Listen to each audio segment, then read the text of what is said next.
you would find something though. So like everything went wrong there. Oh no. Oh no. Well, yeah, because what happens is Mac shows up after we've already gone live, and so I don't have any time to actually make sure all the settings are set. Okay. And so what that means is then we go live, and then we find out, oh, the audio is not working, or the visuals aren't right, or yeah, and so that because I whole came in so late. was fucked. That was the most fucked we've ever opened, I think. Wow. Okay. Yeah. So do we need a whole new link? Do we need a, or are we? No, we are now live. I decided to jump in, and everyone can hear me now too, saying how fucked that was for an open. So hello, welcome everyone to LEAH. Yeah. I'll hand it now over to Mac. It's all yours, buddy. Yes. Thank you. All right. Well, hi everyone. Welcome. As Nacho just said, welcome to another Friday night. Well, we are pre-recording this on Thursday night because Nacho's got some cool stuff to do tomorrow. And as always, I'm here with my wonderful, beautiful co-host, Christy Santiago. Happy Friday, everybody. Yeah. Hello to the future. And also, I just want to get something off my chest here real quick. Before I go on and get a lot of stuff off my chest here. And keep my shirt on, by the way. Look, I am an atheist. I'm an anti-theist. I'm a democratic socialist. But what I really want people to understand and know about me is that I have some red wine. Very important. I have some salsa. And I just know how to have a nice time. That's what I want people to know about me. I have salsa, red wine, and I'm ready for tonight. And long walks on the beach. Yes. Yes. I'm so jealous. You are so much closer to a beach than I am. I know. And just walking Mr. Bean, I'm getting like this line because it's so hot already here. So humid already. And there's a big storm forming in the Gulf right now. And so that's cool. Some of the lower lining areas, I would have to look it back up, but Virginia's beach and South Carolina, Georgia, all of them, the poorest communities have been hit the hardest with the COVID and the coronavirus, which causes the COVID-19. And so they're bracing for impact. This storm is going to cut out energy, and I know hospitals have generators for respirators because if it's like wrong time. Can you pick another time to come, storm, please? But it is the first and earliest to see a storm this big in a long time. I'm sure in history there's been, documented around this time. I mean, we start hurricane season soon. And so it's a tropical depression right now, and it will be a tropical storm. And if it hits the warm waters and stays in them, very well likely, going by the evidence that we have of prior tropical storms and depressions reaching those warm waters, is a hurricane. And the last thing these areas, these very underdeveloped and kind of forgotten about areas of America, the places where candidates don't go for rallies, those places, sacrifice zones is what Chris Hedges calls them, and I think that is an apt name. They're bracing for impact, and so everybody keep your eyes out for that storm coming through, because they will definitely be needing volunteers, people to help clean up, people to help. I wish I had the resources to go do that more. That was one of the first things I wanted to do. That's how Stacy lost her job. Was hurricane relief. Yeah. That was her job. Driving big, huge trucks and cranes, the big cranes with the huge buckets on the front with the teeth on the front of the, I'm not technically literate as far as computers go, and I am not construction literate as far as their big driving thing or bombarders. So it was one of those things. And someone had it was lifted, and she was standing talking, and I guess they hadn't secured it equally, and those things are about 500-600 pounds. Maybe a smaller one would be 3 or 4. This one wasn't smaller, it was bigger, and the bucket part was upside down. It had just dumped, and that fell on her foot. And oh my goodness, she had boots on and socks on, and her boot had a complete indentation, like all the way to the sole of the shoe. And she's just looking at it very confused, like, oh my gosh, my toenail's definitely gonna fall off. Like, this is bad, it hurts. And when she heard her boss on the phone with, the first responders with 911, when she heard him say, we have a severed toe, we're gonna need an ambulance, that's when she was like, I'm gonna need to sit down. She couldn't get the sock off because it had pushed the sock together on both sides through her foot.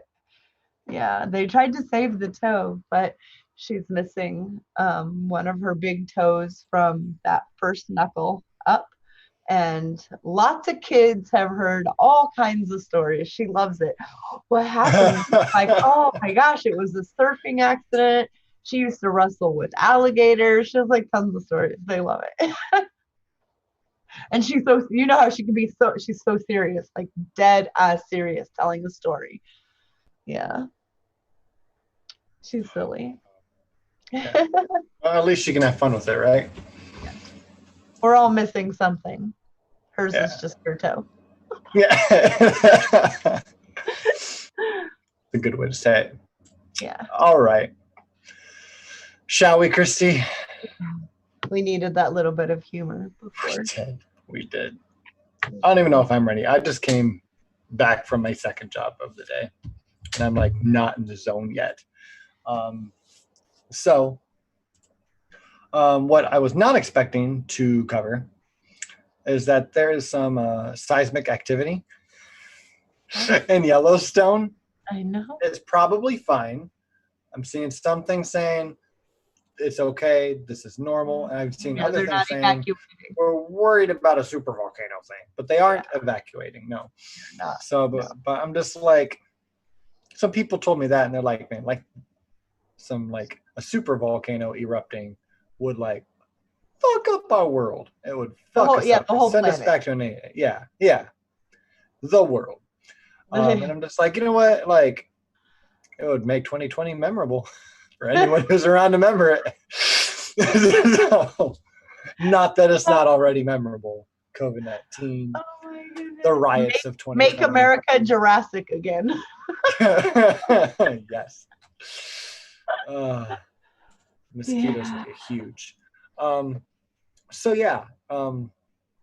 Just a little tidbit, not important. Probably, I don't know. We can't say it's 2020. World's coming to an end. Things we were going to talk about, though, which is not Kink Jam ASMR. Don't look it up on Google because there's really nothing to see. It's we tried before the show went. Then that means that I won the challenge. I put a challenge. Like I've never been able to put some weird word in front of ASMR and look it up and not find anything. Yeah, I found things that I will never be able to unfind. And I put it in a compartment in my brain because my brain's like system error, as we don't know where to put that. Is it just floating around there? Does it like pop up with like all the news every now and then? You just get those flashes of like, oh no. Yes. Yeah. Oh boy. Yeah, you need to learn how to compartmentalize. None of you have to go on a certain shelf.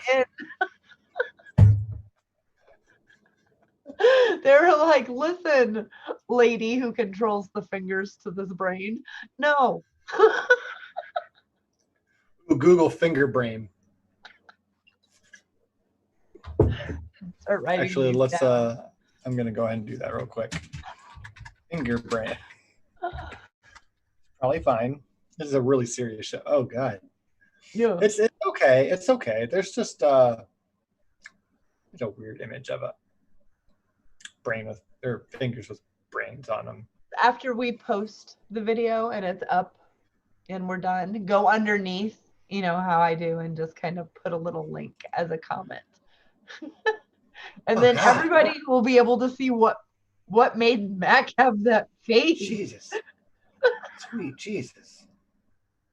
Holy mackerel. Yeah, wow. Yeah, the more I look at these things that just popped up first, it's pretty weird.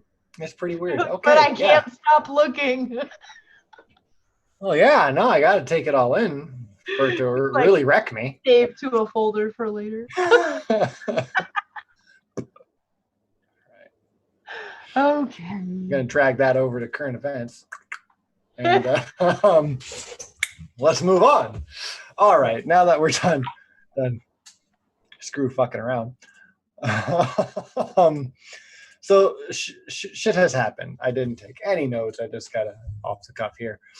The 4 officers have now all been arrested in relation to the death of George Floyd.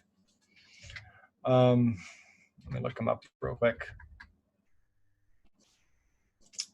because I have a little bit of information on each one. Okay, so we already know, is it Eric Chauvin?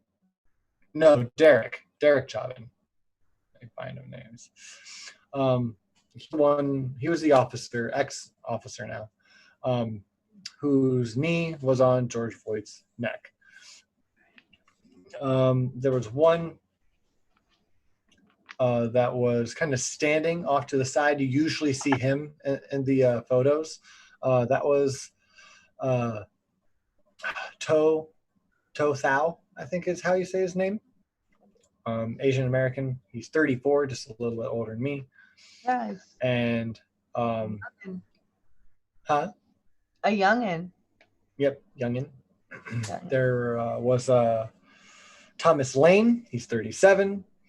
I think it was his 3rd day on the job out there. And Alexander. His face, the one you just said it was his 3rd day. If you look at their mugshots when they were taken in being arrested, he's the most disappointed looking.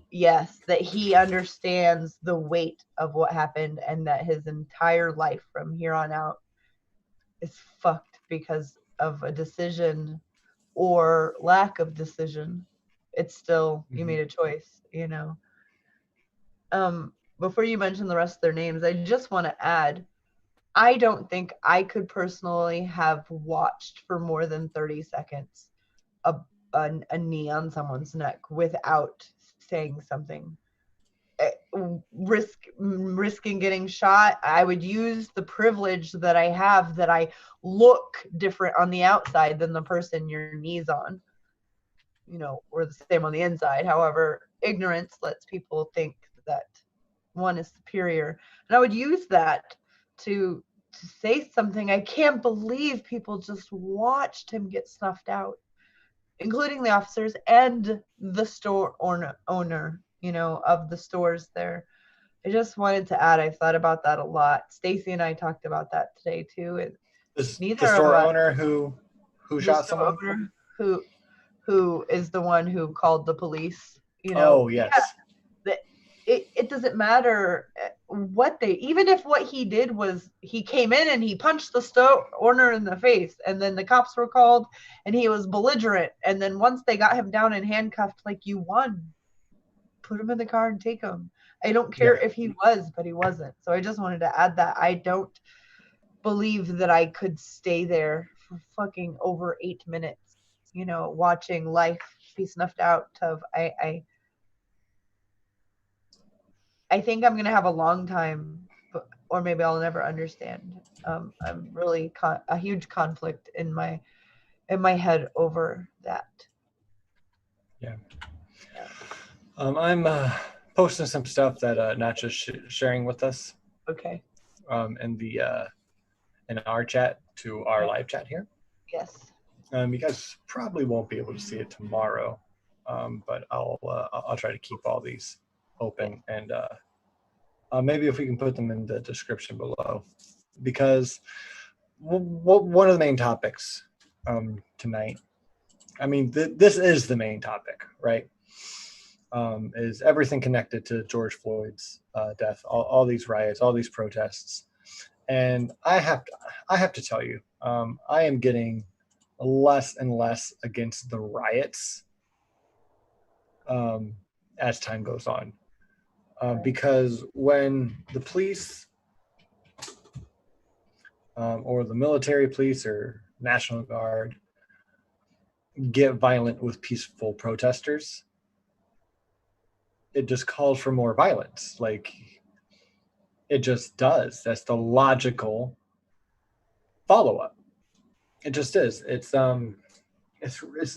very dumb. Like, we're here because of police brutality, and there's just so many. Like, I need to keep sharing them because right. I shared one just now, so that we can share that as well. Thank you. There's so many. Yeah. And think about this. Examples. We're seeing them because people have cameras. People have cameras on their phone. If cops know that the camera's on them and that's what they're doing, imagine what they do when they know no one's watching them. Yeah, that should scare the shit out of you. And cops are there, per our president, to protect private property and the people. But as we found out with the no DAPL, with the no pipeline, the cops didn't show up when people called them because they were being hurt. They showed up to protect the corporation, the private property, the capital that is going into this huge, pipeline. It's the same with, I don't get me wrong, I do not condone looting. I do not condone looting. However, when I saw a picture of a mom running out with like 2 packs of diapers and a couple things for her baby, I was like, right on, sister. And I just wasn't taking things to sell. She wasn't, and even then that person probably doesn't have a job, and who cares if they did? Now they at least know that they're secure because they can sell these things. I mean, there's so much. I don't condone looting or violence, but at the same time, you have to take a step back and look at the entire thing as one. The looting, if you just look at it, it just looks aggressive and bad, and like bad people ruining other people's belongings that don't belong to them. But if you step back, and these lives for generations and generations have been looted, their lives have been looted. It's a generational, just like there's generational wealth. Trump was born, without a worry in the world, and his dad eventually someone had to start from nothing. I mean, but there are families, the ruling class, the Betsy DeVos's family, families like that have just such an enormous amount of wealth, are so out of touch, and they don't understand. And so they see it as mobs trying to take things that are their belongings, instead of the media showing what's happening from the big picture. They're listening to their corporate overlords and saying these looters are, demolishing our property, things that, and I've even heard them say the words breaking and taking things that are not theirs. And it's just like, okay, they said the same thing in the 60s and in the 50s and in the 20s. And every time this country has got something that the people fought for, it's been fought for through protest. And every time there's been protests, there's been bad actors who come in, whether it's from the opposing argument side, posing as an activist or a protester and then antagonizing and trying to start things. You see that a lot in these videos, which is absolute proof. You know, there's a whole bunch of protesters and a cop is fighting with them, and the cop ends up getting knocked on his butt. And 3 of those protesters hop out of the protesting and hurry and help him up, which I'm glad. I don't want him to get hurt, but and then take him to the police van, and they all get in. And I'm just like, you know, you don't need to infiltrate us. You are us. Like the cops taking a knee. Did you see that today? Yeah. See that there's It's so happened in much a few places, but yeah, about it's this nice. right here. Our country has been building and building and building and building, and animosity and angst and anger and unresolved wounds that had been festering. We never, you know, we'd cover up with bandages so that it looked better or it didn't smell as bad, but it's still festering. We need to clean it out, repair it, and fix it. And maybe, just maybe, we can do it this time. I know things are against us. We have a Republican in the House, a Republican Senate, a Republican in the White House, a Republican Senate, and a Democratic House. But the elections are coming, and things are showing that, at least down ticket, not presidential, that there's going to be a big swing to people with more humanistic policies, whether there's a left or whether there's an R or a blue or a D. I can't talk. An R or a D behind their name.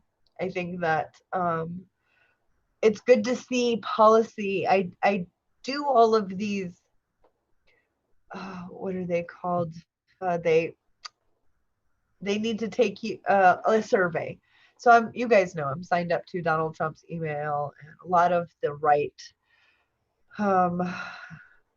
whatever they are, organizations. I just need to know what is being said and what they're sending to other members of the group. And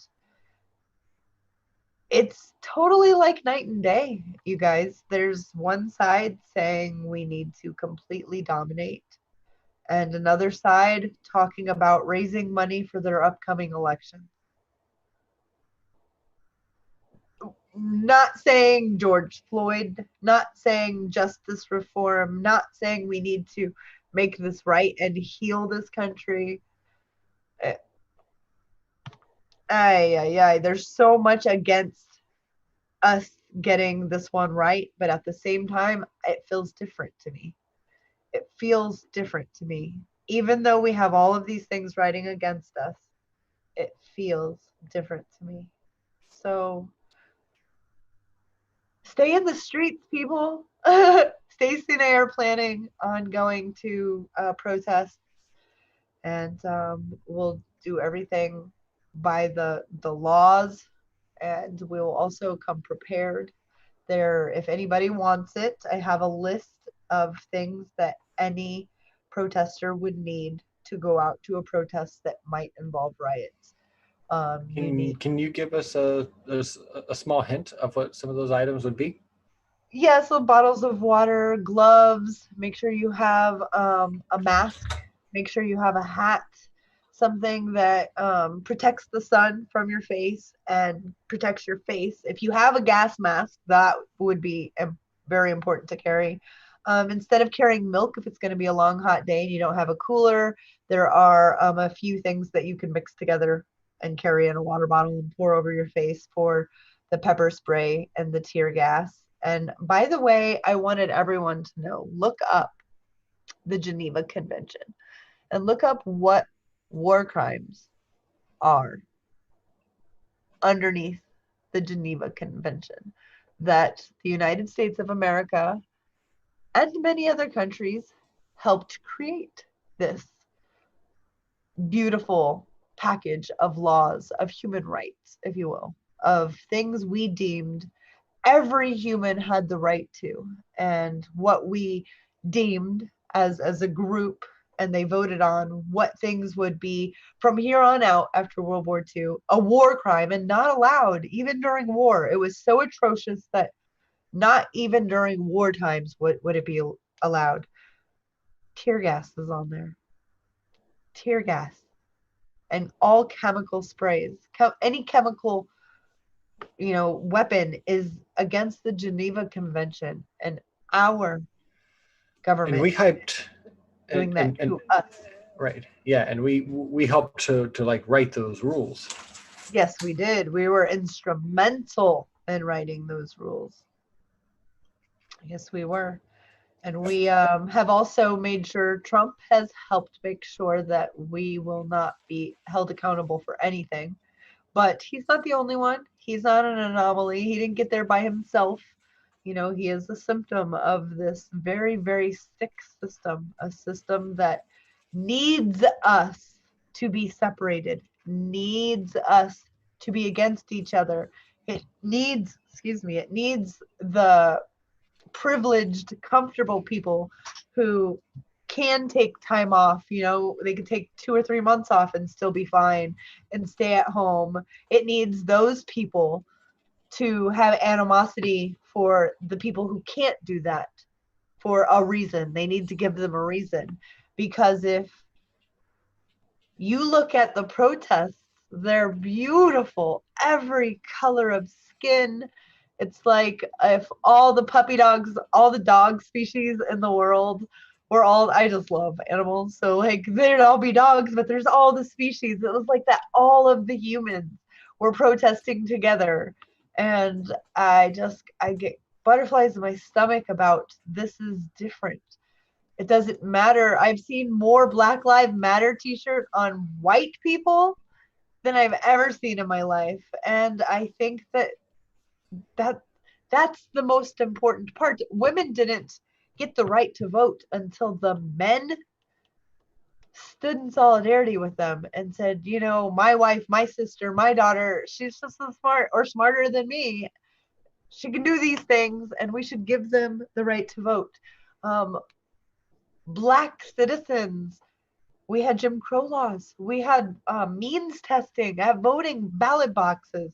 The 5 white citizens would walk through to vote, and they'd sign whatever and then go vote and leave. The next person would be a Black citizen, and they would ask him to recite the Constitution and the preamble. And those white people before him couldn't have done it, but if he can't do it or read and write, then he wasn't allowed to vote. And that we got those things changed because then white citizens said, oh hell no. We had TVs all of a sudden in every home, and on the nightly news we saw police officers with dogs attacking teenage kids. It didn't matter that they were Black, they were teenage kids. And so the whole country was, they didn't know this was going on because they lived in a privileged existence. They didn't live in the neighborhoods where the Black Panthers had to manifest. They needed a group of people to help protect them and their community from the police brutality. So most of the country didn't know about any of this. And so seeing it every night on the news made people pressure their governors and senators, and then a lot more things got pushed through. So with this one, we have the civil rights. We need to actually use them equally. We have this Constitution. We need to actually apply it equally. And we need to change things that are no longer morally right. Just because a law is a law does not mean that it's right or moral. We used to have a law for slavery. It was immoral. We changed it. We've had lots of laws that are immoral, and we've changed them. So I really hope that George Floyd, his family, his survivors, his friends, his family, everyone who his life touched gets to see his death not be in vain. And I hope that all of the unarmed Black humans who have been murdered by the people we pay by our tax money to to serve and protect us, the ones that are remaining, their friends, their families, get to see that their deaths weren't, for nothing. That there's so many of them now that to deny it is monstrous. It's monstrous. So we can go back to talking about these 4 cops. And yeah. Wow, I almost forgot about that part. No, it's it's important. I did jump up and down today as much as my spine doesn't allow me to do that. So, but my upper body can. When I saw that it was moved from 3rd degree murder to 2nd degree. The 2nd degree murder. Yes. Because when they said on the news that it was 3rd degree murder, I had already looked up 1st, 2nd, and 3rd and read everything I could, and I could tell layman who has no law anything. It's all legalese to me. It's so hard to understand. I could tell that it was a 2nd degree murder charge. And, maybe I'm wrong. I'm not, like I said, it's legalese to me. But it felt like it was to go for murder 3. The excuse that the excuse that I could be able to source check to make sure it was an actual excuse that was being said and by multiple people was, at least we'll be able to make it stick. If we do murder 2, if something was done wrong, it can be thrown out. So that's a coward's way of doing it. That's a coward's way. That means that he'll be able to be out soon. No, it's a murder 2 by definition of murder 2. So you guys do yourselves a favor if you haven't checked out certain things like that. Check out which states have 3 times and you're out. And if they don't, which they don't anymore, what year did that stop? And you'll be surprised that some of them was like, very recently. And check out what 1st degree murder entails. And 2nd and 3rd, check out manslaughter and be able to understand why we have so many different charges for the killing of a person by another person, because it's very nuanced. It's not black and white. And if our law can be nuanced and not black and white, then that means humans can be, because humans created the laws. So we all need to put on our adult pants and think of George Floyd as, if he's older than you, an uncle or a cousin. If he's younger than you, a nephew or a friend or somebody that you know. And how would you feel if that person that you know and grew up with had this happen? And if you can put yourself in their shoes and look at this whole story from here on out, everything that happens until there's justice at the end of this, which I feel that there will be with this one. Look at it through that lens, the historical lens and the humanist lens. He was an older brother, right? He was a son. He had family. He was also a father. 6-year-old girl. That was we don't really show videos much on the show. That was something, if I had more time today, I was going to ask Nacha to try to pull up and show that little girl's mom talking about what her daughter doesn't have anymore. Yeah. It's pretty heart-wrenching. And yeah, you can use that as propaganda to get anyone on your side pretty quick. But really, it is the most humanist thing to do, is look at what that human was to other people around them.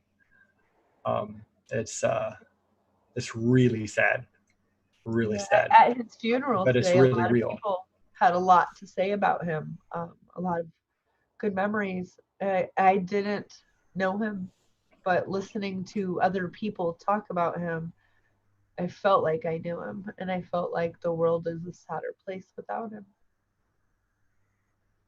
Yeah.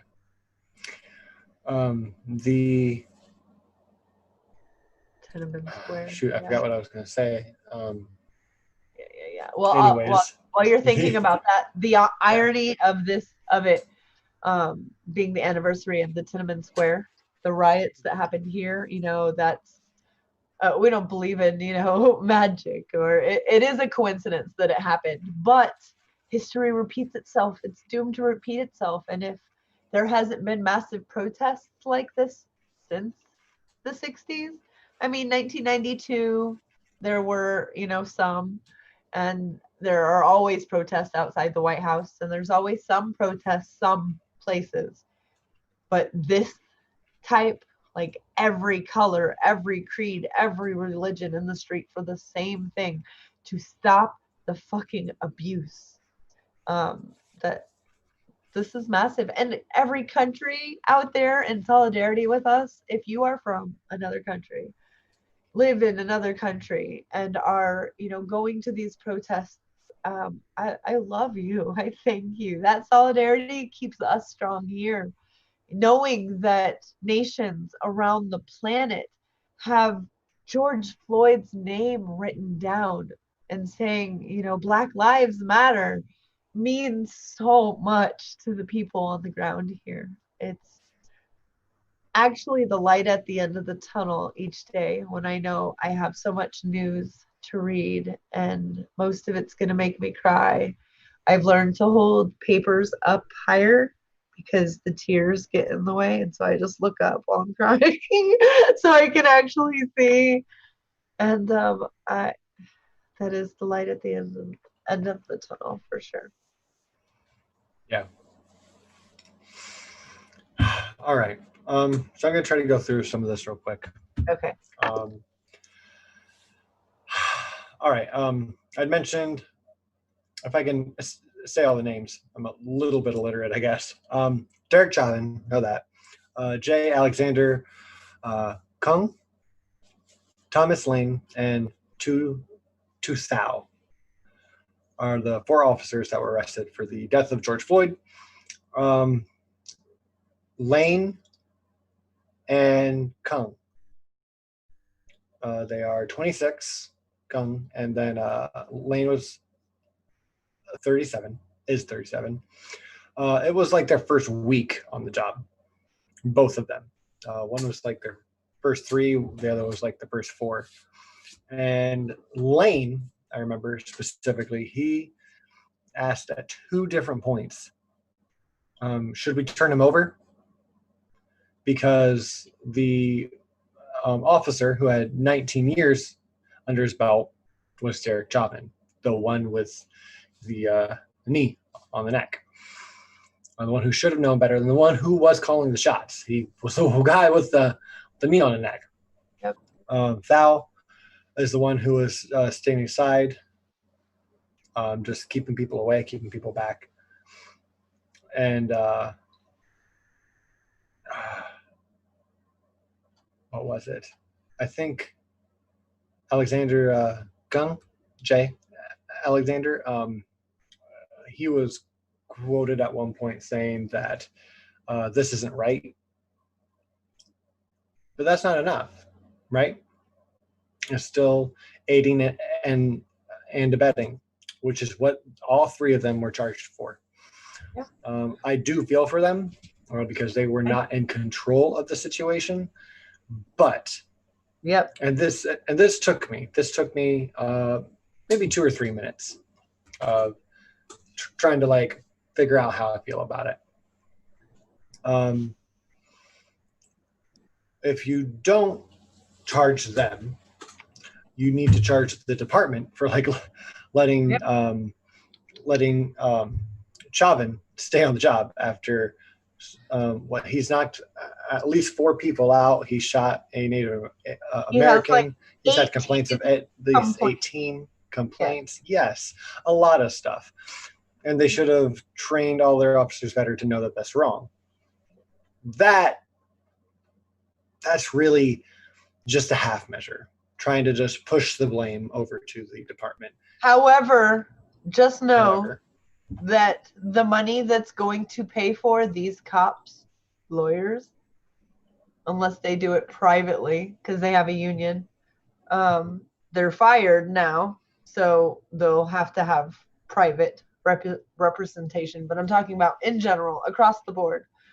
Most of them stay on the force, and they use taxpayer money to pay for their lawyer. Yeah.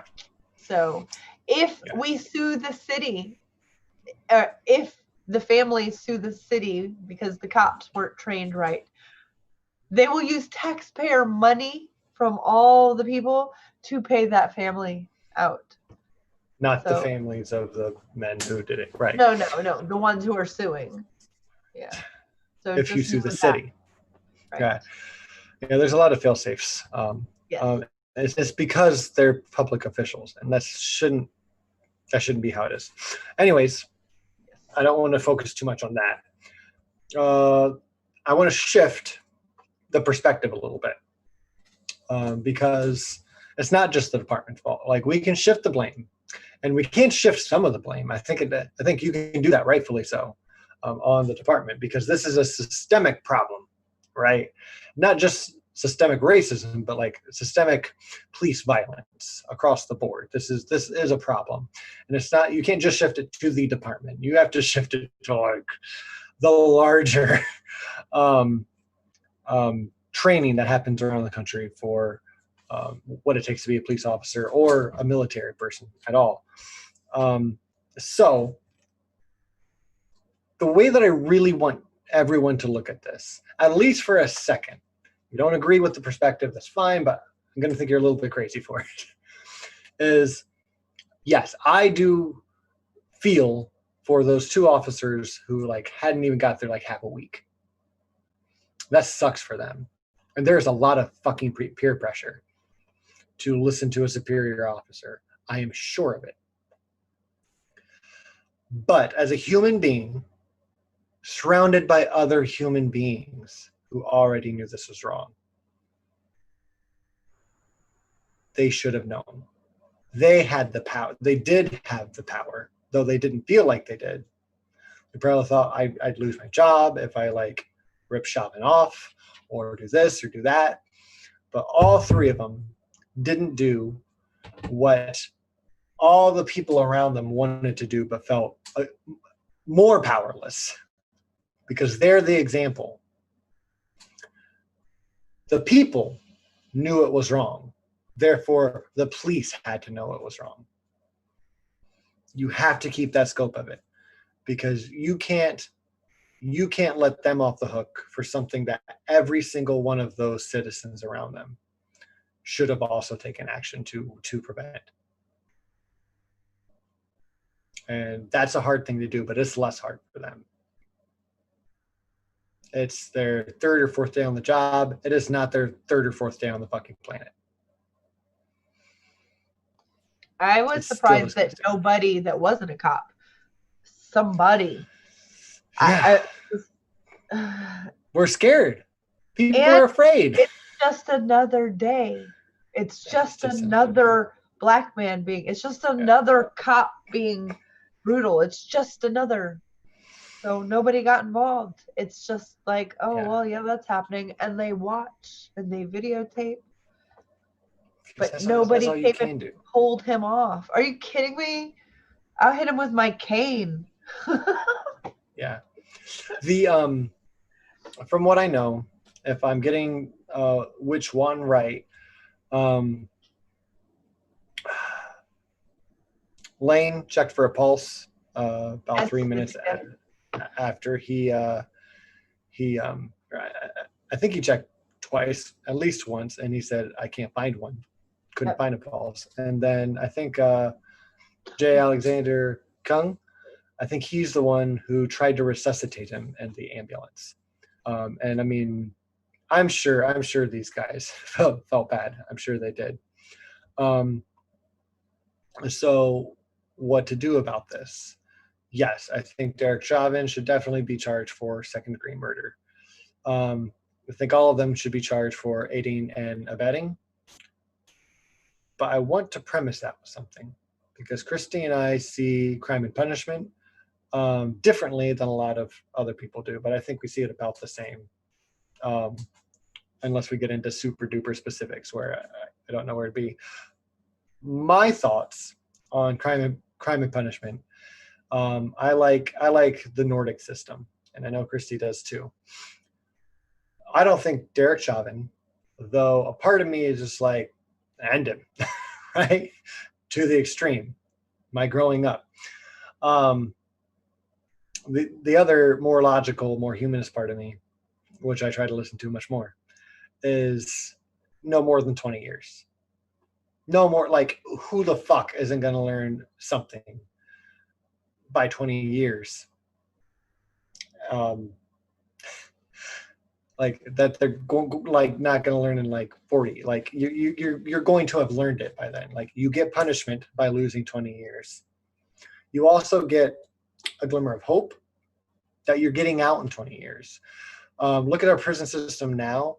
If you throw someone in there for life, even for something as awful as Derek Chauvin just did, they have no hope and they have no goal of rehabilitation. Like they have no reason to be right.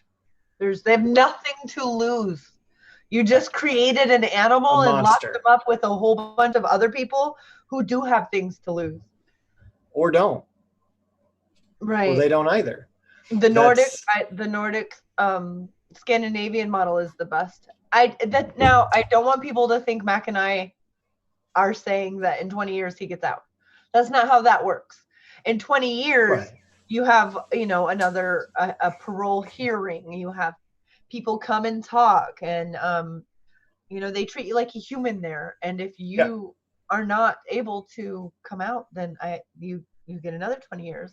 Like whatever his name is that did that mass shooting in, what was it? A Scandinavian country. Oh, no. There's a lot of them. A lot of shootings. It was the kids. He shot up all the kids. Gotcha. He got 22 years. And I know people here, especially on the right, were like, what? He needs, he needs 400 years, because what the fuck is that going to do? And they said, we don't do that. And if we give him 22 years, it's up to him. It's up to him. Yeah. You have a chance for reform, even for like the darkest monsters, right? And that's important, right? I think everyone should really try to strive to be a little more humanist, right? Like we if we can have someone heal and deal with their shit, that's better. If you throw someone just in a cage, like what happens when you throw any other kind of animal in a cage? Right, they go insane. Right? Yeah, when you see like a gorilla rocking in a cage, that poor boy has been tortured by isolation. It's that's not what we want to do. We're trying to make things better. And the Scandinavian model, recidivism is important. Here in this country, different states have different recidivism rates. That word means they went to jail and then they did something to return, whether they were out on parole or on house arrest or just probation and they violated it, or they were done with all that. They were free, they didn't have any probation, but they did something again and ended up back. Recidivism means they came back. Ours in some states is like 27%. That's a lot. In other states it's higher. And I mean, like a lot higher, like in the 50s, 60s, depending on the area that it's in. And Norway has like a very low. It's under 20. I know it's under 20%. That was the highest year that they had was like 17, and it was in the beginning when they were first implementing it. They're getting it down, and I don't know the exact number right now, so I can't say a number because I don't know the exact number right now. But I remember when I was reading it this last year when we went over to their prisons, I was floored at how low it is, and that's because they're given their own room with a door. The guards have full access. They have their own bathroom that has a door on it so that they can take a shower. They have it's their room. They have shelves. They can put Right. books on them. They're treated like human beings instead of Right.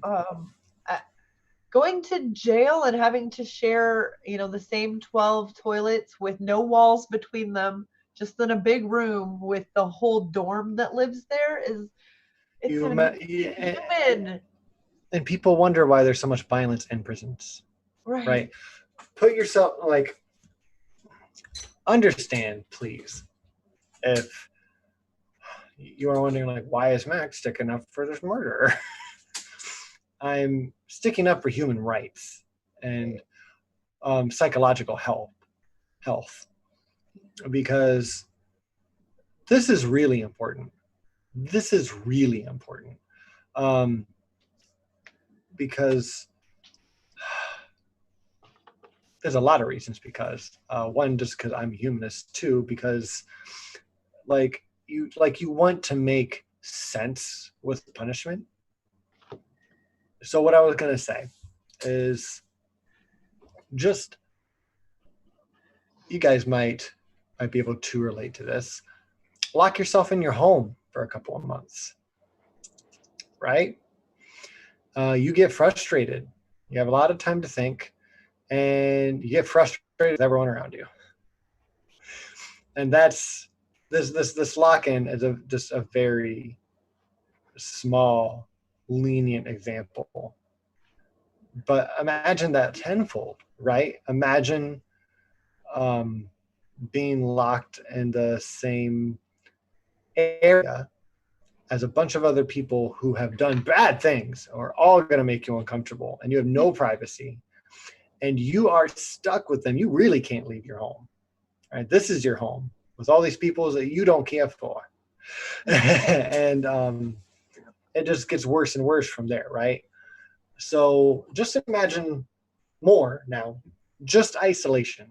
Like, we've seen people and the psychological effects that happen when someone goes in a room for 24 hours, 48 hours, 1 week, 2 weeks, 2 weeks of just being by yourself. Yeah. Well, they start pacing in the first day or so. Human mind can't take it very often. Why do we do that, people, for a lifetime? Why do we do it for a year? And I know, I just went to two extremes. Does it help the prisoner, or does it help society? Does it help the jail? Who does it help? Society. It puts power in someone's power-hungry pocket. That's what it does. Yeah, there's a lot of profit to be made in the prison system, and I don't want to go too far into that tonight, because we can, and we have. It's in a different LEAH show, but I thought it was really important to bring up tonight that Derek Chauvin and my book probably deserves about 10 years. You'll lose a lot of life in 10 years. Just imagine being taken away from your family and your friends and losing all respect in your life for 10 years, trying to come back and rebuild anything. You can't. And also, over 10 years, you learn a lot. And that's a pretty serious thing. Yes. Shooting down a lot of children, I would give at least that 20 years. Yeah. This was one person, and he overstayed a lot of his welcome with being on the force. Look, I'm not the judge, right? And I don't write the laws that require mandatory minimums, which Trump signed the First Step Act, which got rid of a lot of those, or all, which was my favorite thing that he's done. Right. But we still have the system that requires or incentivizes punishment over rehabilitation. Yeah. And Derek Chauvin. Punitive. I'm sorry? It's always punitive. It is always punitive. Derek Chauvin does deserve punishment. I think we can all agree with that. The other three officers also deserve punishment. Absolutely. Again, through my book, I would say 2 or 3 to 5 years, I think. maybe more, depending on which one. And I don't know. I don't necessarily, and other things, newer to the force. Like these are grave mistakes that they have made, but they don't need to carry them to the grave. It doesn't take that long for reform. It doesn't take that long to feel bad about what you've done.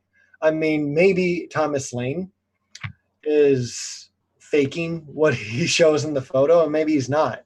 Maybe as soon as he realized, like, this guy's dead, he realized, why the fuck did I ever try and do this job? Like, I hate myself now and forever.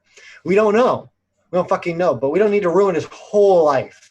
Yeah, I'm a huge believer in human beings should not be judged upon the worst thing they ever did. Right. There's nuance, right? I don't believe we need to ruin their entire lives for this. Yeah, but if we ruin a part of it, you've ruined it entirely what they know of their life. Right. And if they are reformed, even though there's nuance in me saying that, I don't think someone's worst action should, dictate how they're treated or feel about themselves their entire life. People shouldn't be judged because of the one worst thing that they did or a couple bad things that they did. However, I do need to caveat that. If you rape children, I'm probably still going to have to judge you a little. Even I just don't rape. And if you hurt children or animals, I'm not saying that you shouldn't be redeemed or you are redeemable. I'm saying it's gonna be harder for a lot of people. So, try not to hurt children and animals. And I don't know. If you're doing those things on a regular basis, hurting animals or hurting children, something is wrong with you. You need help. You need help. You need help. Yeah, right. Professional help in a place where you cannot get out. Yeah. So, and obviously, we're not thinking anyone who's watching this right now needs that help. No. The point is try to be humanist. Think of other people like this, even the bad guys in the story. Yes. We need to have some kind of sympathy for it because we're still human. They're still human. Humans make mistakes. Humans make these laws that we abide by. That's why, as Christy said earlier, I was going to piggyback on laws do not dictate morals. Like, there are a lot of stupid laws. Like in Toledo, Ohio, at least at one point, I'm not sure if it's still a law, you can't wear red shoes on Sunday. Does that mean it's immoral? It must have been. Right. Who wears red shoes? On Sunday. On Sunday. I mean, obviously only the sleazy girls. Only the sleazy obviously. Girls. Right. And then in Alaska, you can't look at a moose out of an airplane window. I mean, it's immoral. How did that get passed? Don't ask. I don't know. People had to write the law, participate in the whole people. Right. So obviously, I'm using heinous laws to use examples, but there is a line on what should actually be unlawful and dictated immoral, right? And there's a lot of things that toe that line, right? There is some gray area, if I may. It's really. I see what you did there. I think it's really important to ponder, especially in stuff like this. And I think it was important for us to go through and say what we think may be appropriate punishment, because we do want rehabilitation. If you don't want rehabilitation, I think you should be more for the death penalty. Makes more logical sense. I mean, if you are just for torture and taking someone's, charging someone 256 years of service, it doesn't make any sense, right? And it's a waste of taxpayer money, and that's immoral on its own. You might as well just put them out of their misery. The private prison if we took the profit out, made private prisons illegal, we would have billions. I'm telling you, this is not hyperbolic. I'm not being hyperbolic.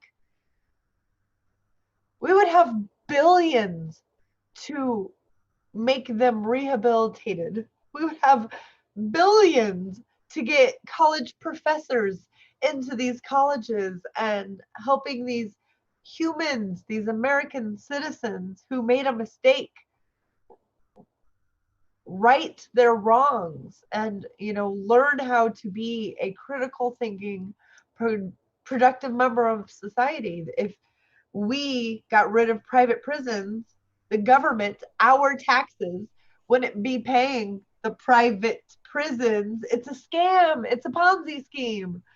These lobbyists set up, and these wealthy people set up private prisons, and they take taxpayer money to keep them full and make the government sign documents saying that they have to be at 100% full or 99.5% full. If they're not that full and they go under, us taxpayers, i.e. through the government paying them, has to pay as if there were people in those beds. They set it up as a scheme. It is a scam, and people need to wake up to it. We need to get rid of private prisons. You're welcome.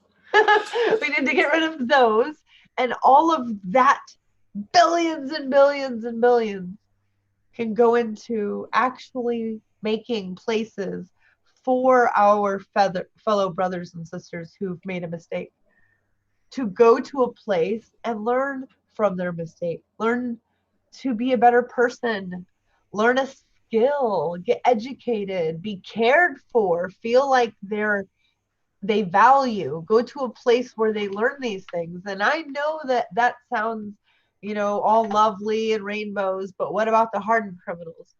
Well, the hardened criminals obviously had a very shitty upbringing, because you don't just end up as an 18-year-old with Glocks in your pockets and back pockets full of, hundreds and hundreds of hundreds in a rubber band out there, unless you grew up in a rough situation. You don't just come from Beverly Hills and decide to be a crack dealer. That's not how that works.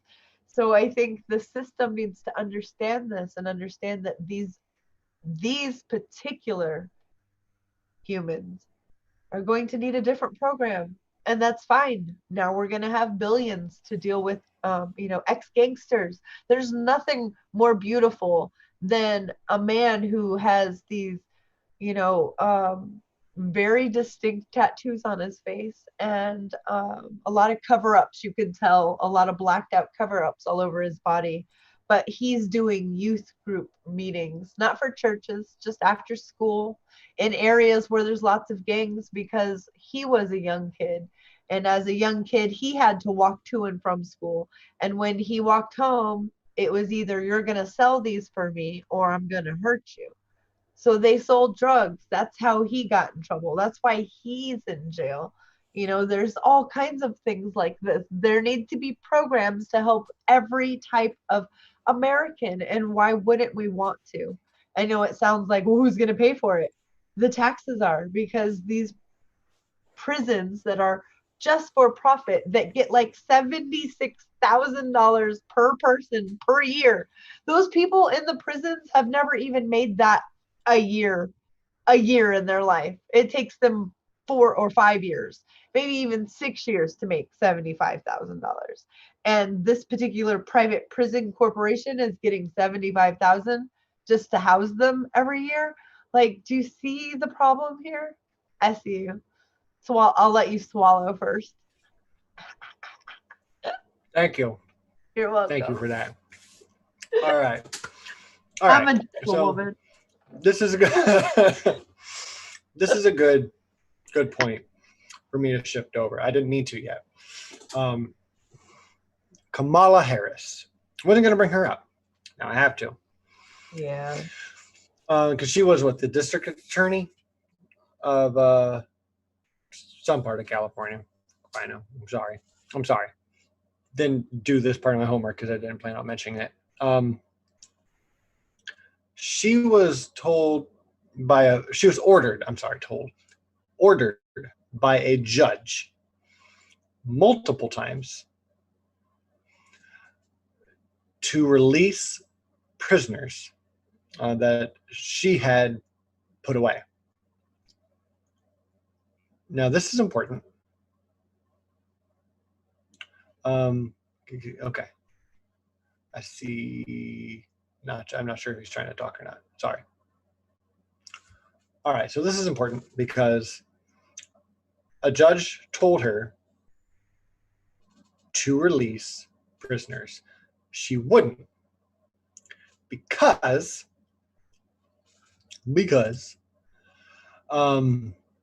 it would mess with the labor in the prisons. All right. It would mess with what the prisons bring in if they were to release some of the criminals. It would mess with their whole labor system because they have a labor system, which is likened to, it is not unfair to say, it is slave labor. Remember when we had some California fires and we found that prisoners were putting out the fires?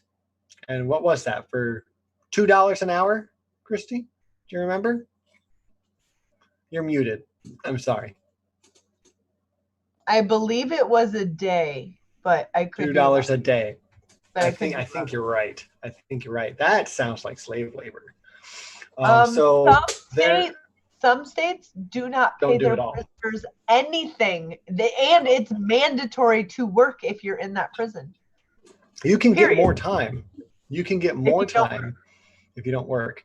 And I think I would argue with anyone who says, well, they're in prison. They don't need to make minimum wage or what the hell ever. Do you know anyone in jail? Anyone at all? Because it's basically like living in a baseball stadium. That's the nicest thing I can say. Where all of the food, like a little fun size bag of chips, is like $4. If you want to make a phone call to your family, you call collect so they can pick up the charges because the prison takes in the money. Yeah, they do. Calls. Like 50 cents a minute. At least. I think you're wrong. I think it's way higher. I've seen it. I've seen it at $2 and $3 a minute. Yeah, a minute. And this is their only lifeline to not going crazy around a bunch of other crazy people because they're locked up and they've done shitty things. A lot of them, not all of them. And think about this. Levi, or maybe it's not Levi, Gap, that's who it is. Sorry. Gap, a lot of places you wouldn't think of, clothes that you have in your closet, because I know I do, uses prison labor. American companies. Yeah, I think Gap does. I don't know all the others. Yeah, it is a lot. It's too many. Slave labor. It is. It fits the definition of slave labor. Obama was able to say, look at these companies I was able to bring back to America. They moved their factories away for cheaper labor, and they were able to move them back because of me. Don't you want to reelect me? But they moved them back because they can pay, now that their country in China is developing and people are demanding better pay, obviously, just like it should. Now they're moving back because we have the 13th Amendment, which says slavery is illegal unless it's a prisoner. You can have them work, and whether you pay them or don't pay them is up to your state. So they moved back, and then Trump was able to do the same thing with a couple corporations that he put out a commercial for. If you follow him, look at these corporations I brought back, and I'm thinking, you brought back those two of them make things with prison labor only, exclusively too. Other companies like Gap uses a lot of different areas, all underprivileged areas, taking advantage of people, of course. But things are always cheaper when you don't have to pay for labor. Right. Right. And it makes it, I know some people laugh when I say that I do get really pissed off, like my blood boils, and they're like, "Oh, I bet you're so scary," because I'm a tree hugger or whatever. And maybe I'm not that scary, but what happens inside me will make crazy stuff happen. Like I thought something had happened to Isabel on her bus, and I chased the bus down, went like 80 and a 35 to get in front of the bus to turn sideways and stop to make that bus stop so I can tell them like it makes my blood boil when something's been done wrong to someone, when it's obvious that they're the one doing it wrong, and if I can do something to change it, I obviously will. That bus driver was like, "Ooh, this white lady is crazy." Yes, ma'am, I am. Yes, ma'am. Excuse me, I'm crazy. Move it.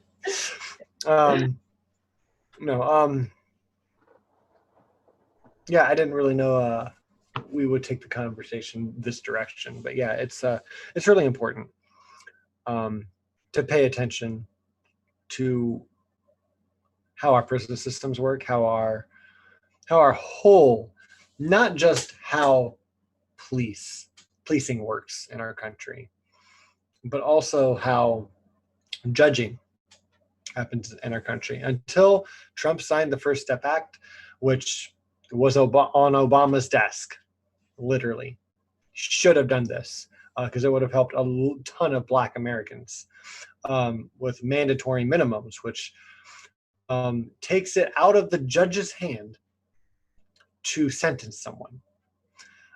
In many cases, especially drug offenses, non-violent drug offenses.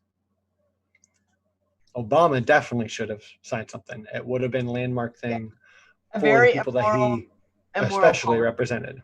Yes. Trump signed it. Yeah. Trump signed it. And that's wonderful. Shouldn't have been him. Should have come long before him or Obama.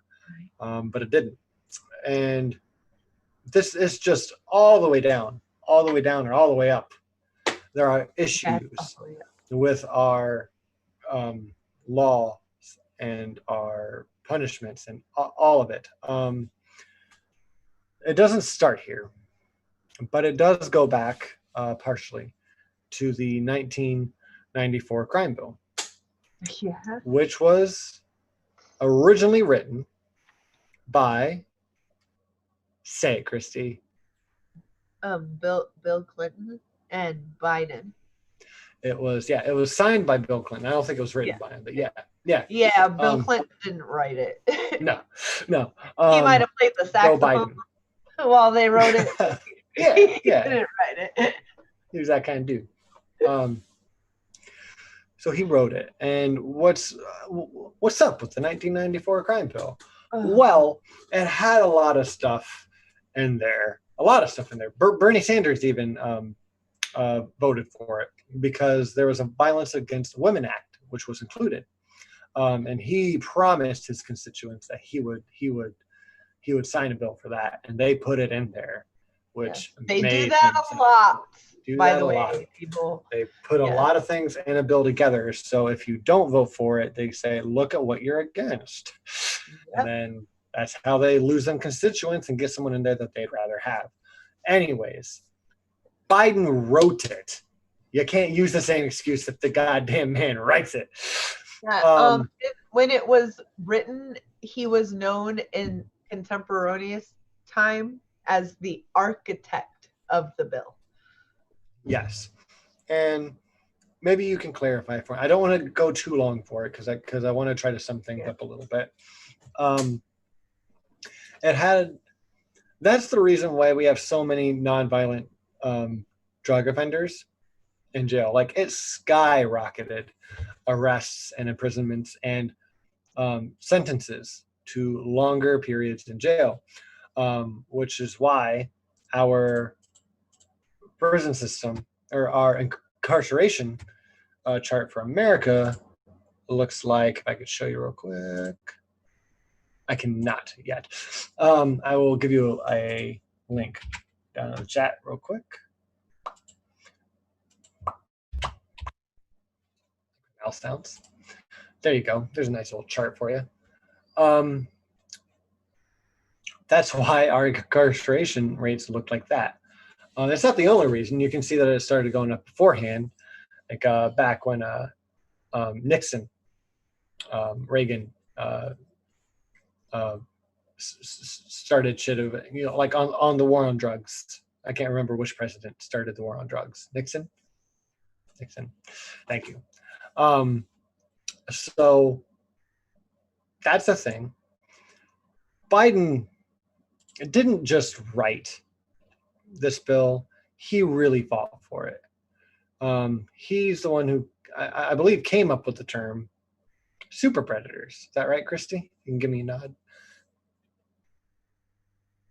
You're still muted. That was him and Hillary Clinton. And Hillary Clinton.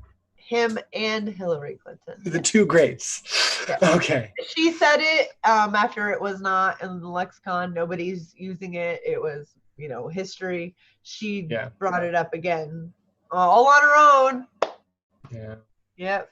Right off the cuff. Good old Hillary. Now, I really wanted to bring up this term specifically this week. This was really, really important to me that we brought up super predators, because when it was originally used in the 90s, it was to refer to young black men. Specifically, the young black men are super predators, and we can't have these people on the streets ruining our neighborhoods and causing crimes and hurting people. These people need to be locked up. They're super predators. You can look up very easily. I am not really being hyperbolic, but I'm not using the words that do it justice. Trust me. Just look up super predators on YouTube. Joe Biden. Look it up. It'll leave you in shock where we are today. Most of the Democratic Party voted for this bill. The Democratic Party wrote it. Right. All right. So there's these super predators. A total coup d'etat in our country. A corporate one. If you what Mac is talking about, this particular bill, go look at when the bill was signed, and then look up private prisons when they started in this country and how many we have and when did they go up. It's just all they're smarter than us, they have more money than us, and they're able to do these massive amount of lobbying with corporations to set up complete systems where we are the things that are helping them make money with the government, and then they tell us to be scared of the government. You don't want a big government because we don't get help from the government. They get help from the government. They, meaning multinational corporations who are able to help Clinton write this bill. Just like whenever we get any type of bill that has to do with healthcare, why is Big Pharma help writing it? Why are insurance companies in the room helping to write it? Why? Think about these things. You can't have them not in the room to even discuss not having them in the room. Right. They're owned. Our politicians are owned by them. We literally cannot do it. Vote them out and hope that people like AOC never accept corporate money, and just try to get regular. Your home, your close, local elections are very important to pay attention to, and that act, the Crime Bill Act, was written at a time where Black neighborhoods were being eviscerated by crack cocaine because it was cheap and their lives were fucking miserable. we had just came from the progressive era, and the 60s, they started defunding a lot of these programs.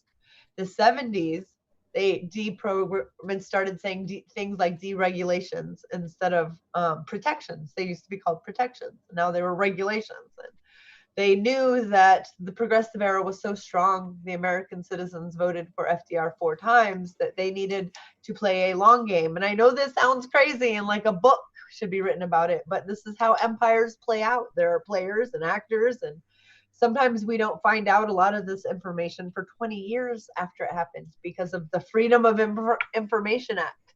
You know, we're able to know who the architect of the crime bill was and who made money from it, and all of this because of the, you know, Freedom of Information Act and being able to look these things up.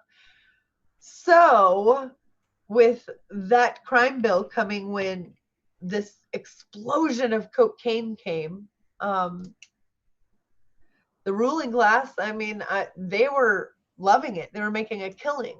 The private prisons were making a killing. They were able to order a whole bunch more cops and say, sorry, at the end of the year, we don't have funding for education or for this program or that program. We need more for the cops. They needed military gear for the cops because, you know, there's so much drugs out there. And by taking daddy or mommy to jail and putting her in a program that has a 1, 2, 3 year out, you know, if she's an addict or he's an addict, that 3 is coming. They're an addict. They don't need jail. They need treatment.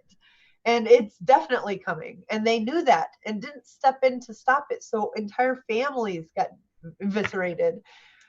It's the same thing, like I tell you guys all the time, over and over again. Like our thumbnail has black and white and in color. You know, in the 60s, they came out and said, we knew we couldn't call them the N-word anymore. We knew we had to let them vote. So we started saying things like busing and, you know, choice and pro-life instead of, you know, the N-word and I don't want your black kid going to school with me and you're going to do what I say. They started using different words and played the long game. And what we're seeing is that neoliberalism play out. They have acquired so much power. The fact that I'm just so surprised that we're getting anything actually right now, that they're going to jail, that anything, because I really thought their coup, the corporate controlling this country, this oligarchy, was complete. And I've had so much hope. As much horrible shit has happened, I've seen some amazing stuff. I've seen a cop get separated from his troop and was terrified, and a group of people made a chain and let him stay behind him, protesters, till his troop could find him so that he wasn't harmed by anyone. I've seen so much like that. So for every cop I see knocking down an elderly man with a cane who can't get up, I see people, you know, standing up for the cops' right. I've seen cops down on one knee as the funeral procession goes by. I've seen cops take down their shield and their hat and said, come on, let's march. I'm with you. I've seen a lot of things that make me think that this time it's different. Yeah. And I'm seeing a lot of that too. I need it to be different. Mac. We all need it to be different. I really need it to be different. I know. Yeah. I know. So, okay. So the 1994 about who's going to preside over the oh case? the district attorney of Minnesota. Greg Ellis, who went up against Perez to have the spot where Perez is the head of the DNC. Yeah, I wanted Ellis. I wanted Ellis. Most people wanted Ellis, but the DNC did the same thing. They doesn't give a fuck what you want. Yeah, they came in and said they tallied them up and said, "Oh, you want Keith Ellis? Well, we want Tom Perez," and gave it to Perez instead of Ellis. Well, Ellis is the Attorney General and will be the one presiding over this particular Like, I feel so good about that. It couldn't be any more fair with Ellis as the judge, as the attorney general, I mean. Yeah. Way better. No. Oh, last I'm sorry. bite. That was like the last bite. I'm really sorry. I'm really sorry, Christy. You just make it look really good. You're like, jump, it is really good. It's like, it's a Walmart salsa. It's one of my favorites. It's so good. Okay. So the 1994 crime bill was super duper bad. Super predators. Just talked about them. What they were referring to with the term super predators. Now, think of that for a second, because again, I want to give you some perspective. Look at what we referred to in the 90s as super predators, and that we were fearing super predators, and we had to do something about these young black men who were just so ready to commit crimes and they were like RoboCop efficiently. Yeah, they're but evil, and they were Robo crimes. They were Robo criminals. And white daughter. So, right. Yeah. Yeah, it was scary time. So think of that, and now look at what we see on the streets today. We see super predators. Yeah. We see super predators in full riot, geared up in full riot gear, harming peaceful protesters. I haven't yet seen a video of police, military police, National Guardsmen using violence or arresting rioters. Let me repeat that. I haven't seen law enforcement arresting or harassing any rioters. Nope. It is everywhere where they harass peaceful protesters. And everywhere. They've been doing tactics, crazy tactics. Like they'll wait until the big bulk of the march, out of the 900 people that showed up, 500 to 600 are in this particular, between this block and this block. Well, they'll come right into the middle of it, just push their way through and turn out to get both sides and just start shooting the little canisters that do the pepper spray and spraying people in their faces. You've seen the cops pull down people's masks and spray them in the face. The videos are horrendous. But then this is a tactic that you do if you're occupying a place. They're doing occupation tactics on us. So they split you, the main group of it, they split you up. So you have to go this way. You're trying to get away from them. Well, at the end are more. And then they tell you, you can't be here. But there's nowhere to go. And then they keep yelling at you and beating you because you can't be there. They trap you. Right. It's one video showed a woman with her camera saying, so what are you going to do after curfew? We're going to beat the shit out of you, is the exact response. And then the next video you see shows just that. Yeah. Them beating the shit out of the protesters and people screaming like, fuck, they weren't kidding. For what reason? Because of laws don't dictate morals. Right. They are. I am so mad. This is why. I'm sorry. This is why I less and less condemn the riots. Right. I think they should be a little more strategic. Shouldn't hurt small businesses. I mean, if you want to know how I feel about the rioting, look up Cornel West's views on the rioting right now. He nails it. He nails it. Right. I don't want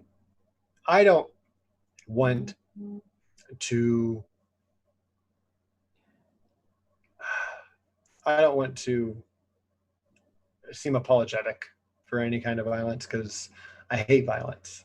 I really do. Same. But I have to have a but. This humanist has to have a but.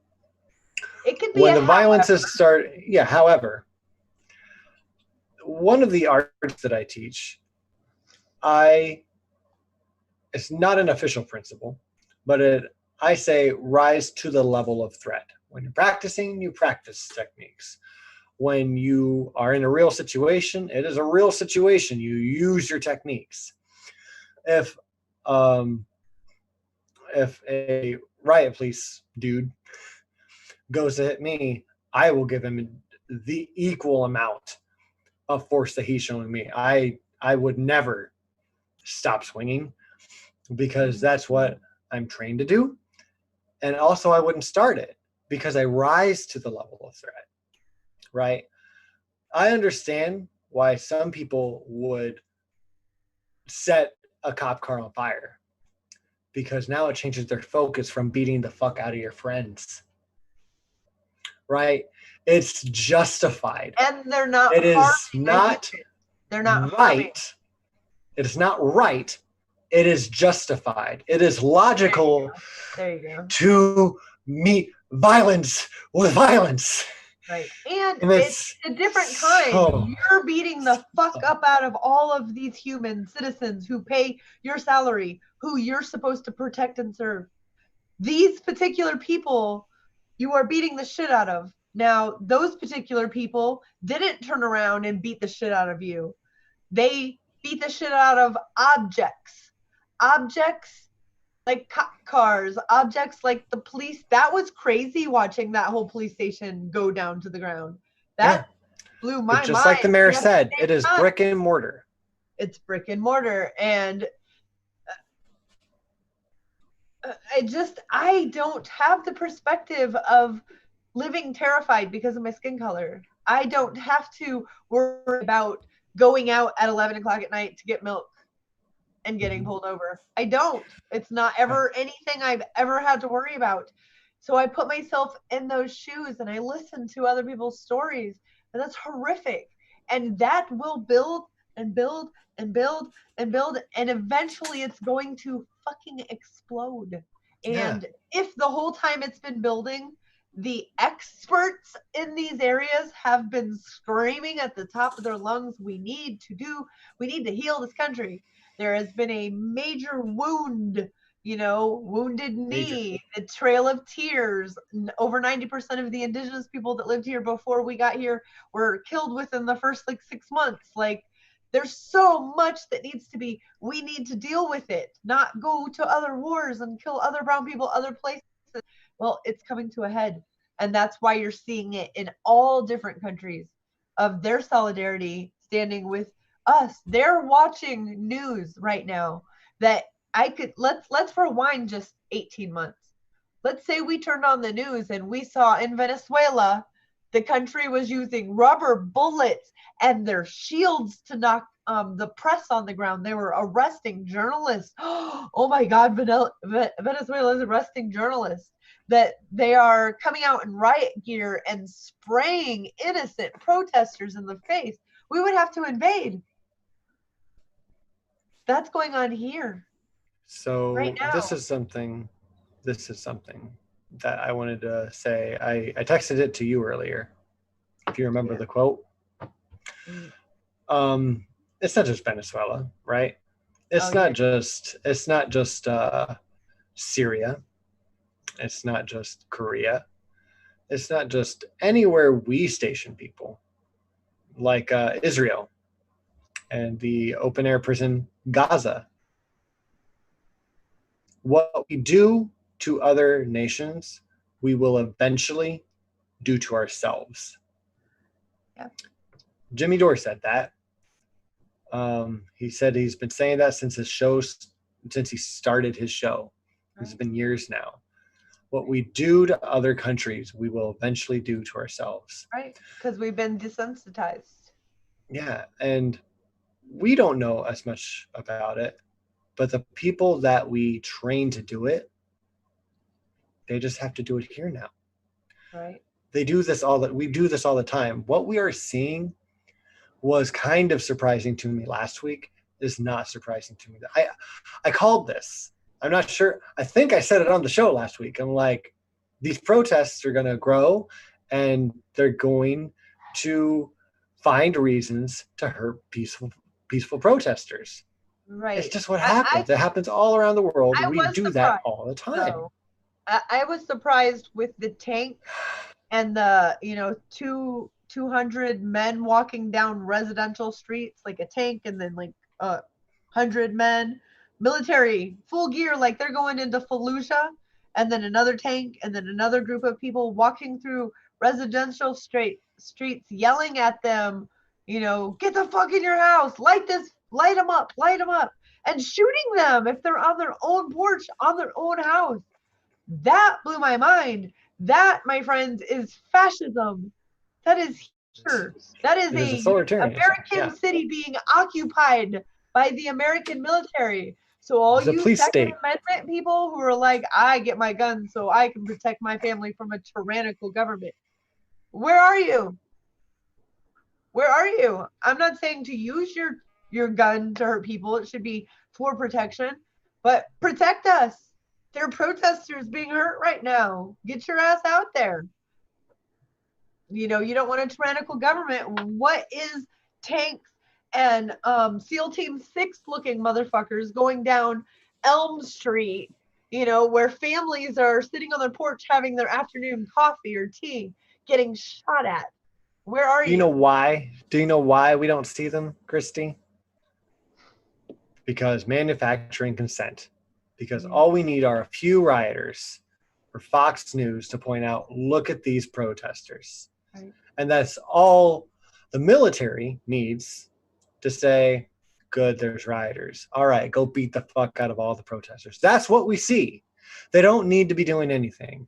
It is so easy. Please, if you haven't seen it, do not take my word for it.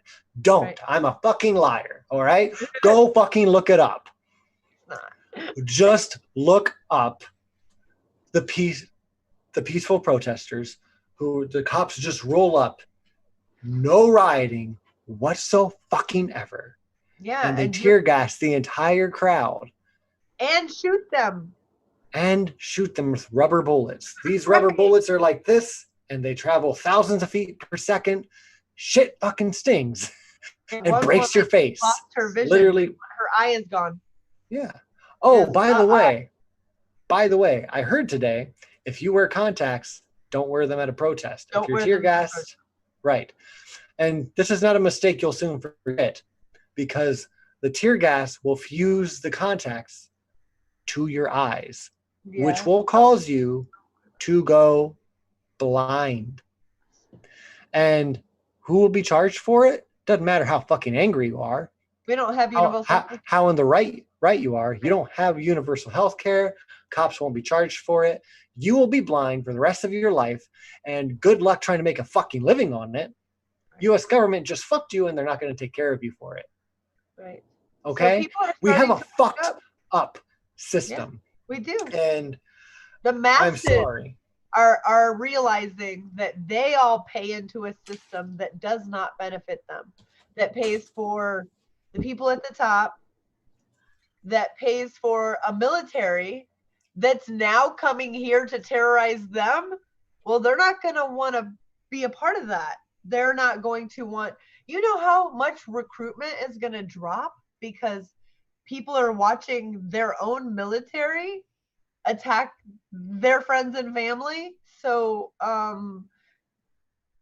if you don't have enough people in your military, or you have too many conscientious objectors, which I think is one of the bravest things someone in the service serving their country can do. I really do. If you said, no, I don't care if that's the rule and you're demanding me to do it, it's immoral. I refuse to do something immoral. Be court-martialed and get out. Yes. There is actually a system for you to get out legally through conscientious objection. It is a real thing that is available to you if you are a member of the military. And police officers, there is always a choice. There might be an earbud right here telling you you have to arrest somebody, but you do have a choice. Arresting them is one thing. If that thing in your ear tells you use your billy club against the back of their head as they're walking away, or pour their mask down and spray them in the face, don't do it. Just refuse to do it. Tell them they're wrong. I don't know. You're going to have to make a decision. The citizens you share this nation with, or fascism, violence. Like, nobody wants violence except for the cops and the crazy people who like violence no matter what. They're like, woohoo, protest, let's go be violent. There's always going to be them. That's not the protesters. Yeah. So. Oh, I have a quote for you that's one of my favorite, and it rings. I hear it every single morning in my head, because the first thing I do is start reading news, and there's massive protests. Those who make peaceful revolution impossible will make violent revolution inevitable. Who's that again? JFK. JFK. Those who make peaceful revolution impossible will make violent revolution inevitable. That means pay attention now, speak now, because if you ignore this long enough, like we have, your whole life can be uprooted by violent riots. That's how every country falls. Look at Syria. A 13-year-old boy was shot how many years ago, and they're still at civil war. At war with who? At war with who? With their government. Because peaceful protests are met with violence, just like this. With our president saying, we're going to dominate the streets. I'm going to call in the National Guard. I'm going to call in the military. That's what Duterte says. President Duterte, that he's going to dominate, to go kill people. That's what our president's saying. It is so close to calling for civil war that it almost technically is. All right. And when that happens, then we become a torn apart country at war with itself. Like, we are so close to a civil war. It is almost existent. I don't see it here in Florida. People just live their days like nothing is going on anywhere here. No. But the more U.S. citizens that we fire on, the more are going to be pissed about it. And this shit grows. It happens in every country. We are a very doctrinated country. It might not get that far here, but we didn't think it'd get this far. At the top are scared. And I agree with Noam Chomsky. Trump went into a bunker. And Hedges, when both Noam Chomsky, Chris Hedges, all my favorites say that the president and our leaders should fear us. Not fear that we're going to personally harm them, of course. Fear that they are beholden to us, and that if they don't follow through and come through for us, that they'll have to face the consequences, that they're fearful of disappointing us, and if they do something immoral and it murders lots of us, they should be fearful of us then. Fearful as in fearful of us, because you work for us, buddy. Unless we're going to be like North Korea and just call ourselves a democracy. Yeah, just call ourselves that, because we're definitely not a democracy when I think closer to 60% of our population agrees with the burning of the 3rd precinct in Minneapolis. Right. And we're still sending riot police out. I know. Just so for that photo op. Oh, I know. That might be the end. That too. That really might be the end of Trump. There are too many conservatives who care about their churches. They believe in them. They care about them, and the fact that he used against the Geneva It was a war crime. Right. He did a war crime on his own people so he could have 2 minutes of a publicity stunt. And many conservatives are over it. And there is going to be no way for him to get around this one. He used tear gas on people. and they beat them with riot shields and batons. Like it was so fast that the DC Police Department was not notified. Of course not. That the military police, the military police came out, beat the fuck out of the peaceful protesters. An Australian camera crew, and they tear gassed them. And then just like 2 or 3 minutes later, Trump walks through, goes to a church that had some vandalism, holds a Bible upside down, doesn't open it once to get a photo op. That's it. Also, and first thing this morning, in my emails, the one that I get from the Trump organization, the very, very first thing I got from him today was a brand new ad. And in that ad, he is so bravely walking from the White House through all this graffiti and a horrible thing that had happened to such a beautiful place. He stands in front of the church with the upside down Bible, and they talk about his reelection and re-electing him to keep America great. So it was all just a PR stunt.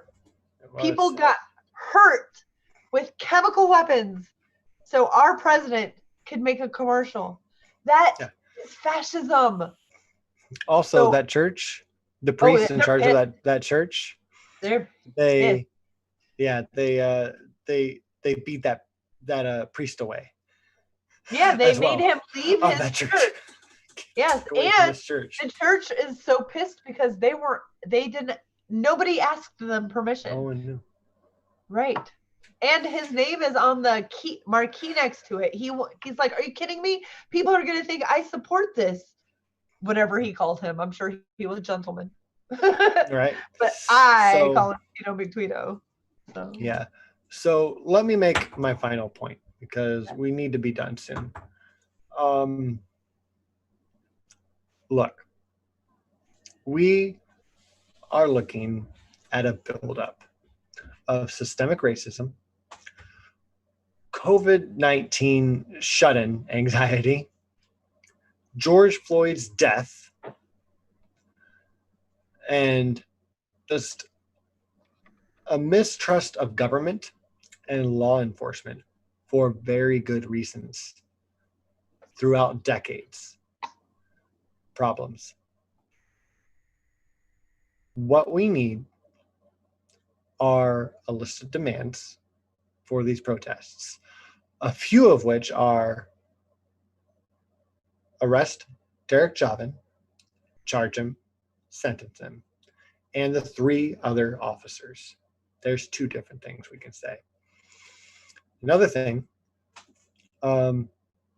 universal health care for this fucking pandemic, and also for the protesters who are standing up for their First Amendment right and are being beat to hell because their First Amendment rights are not only not being protected, they are currently being infringed. We should sue the government for it. We should do more. We should do more than sue the government. We should have a revolution over that. That is something that definitely calls for a revolution. If you look at our founding documents, it calls for it. And another thing we need, at the very fucking least, and I can't believe I have to say this, and I can't believe I'm going to get pushback for it.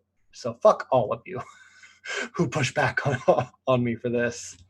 We don't need fucking Joe Biden. We don't need Donald Trump. We don't need the man who set this whole fucking thing up in 1994. He didn't start it, but goddamn did he fuel the fucking fire and put so many young black men in prison and created this situation for this kind of violence on those people. And do we need Trump? Of course fucking not. Do we need Joe Biden? Of course fucking not. Literally, fuck you if you disagree with me on this point, because this is the exact reason we don't need Biden. We need better choices. If we have Biden, if we have Klobuchar, if we have Kamala Harris in the administration, anywhere near it, we get this in 20 years, because that's what we got 20 fucking years ago, 25 years ago. And this is what we get. Right. We're just getting halfway, back to picking Obama. the lesser of two evils. Sorry. This is what we get every time. It's worse. Biden's not even going back to, his is going back to normal. Well, under Obama, the corporate tax rate was 38. So Biden, you would think, wants to go back to normal. He's going to go to 25. Not even 35, 25. So no, like exactly what you said. He's not better. He's just not as bad. And that is two totally different things. Totally different things. I don't know. You guys know the channel Legal Eagle? I'm sure most of you are. I actually watched that video you sent me. It's wonderful. And I want to share something from his heart with everyone. And I couldn't agree more. Regarding our Second Amendment allies, I'm not suggesting that anyone bring guns to protest or fight this administration with violent force. Violent force is binary. You use it or don't. It is also illegal. And the fact that you must be so circumspect in using such force means you can comfortably sit on the sidelines saying, quote, "This isn't the time yet," waiting for a sufficient tyranny to appear that will realistically never come. I want you on the streets. I want you talking to your family and friends. I want you vocalizing your principles, screaming, "This is wrong." Leave your guns at home. Join the fight. The First Amendment beats the Second Amendment every time. If you're willing to, quote, "lay down your life for your country," end quote, which is noble, and I commend your thought, you should jump at the chance to endure the slight inconveniences, to effect change through demonstration and remonstration. A protester standing with a sign is more effective than a person in a gun in a chair any day. Yes. I loved that about him. It was a really good video. The whole thing was. I just loved that about him. So I don't completely want to skip this part, and I can bring it back to it a little bit. No, you're fine. Let me collect my thoughts for a second here.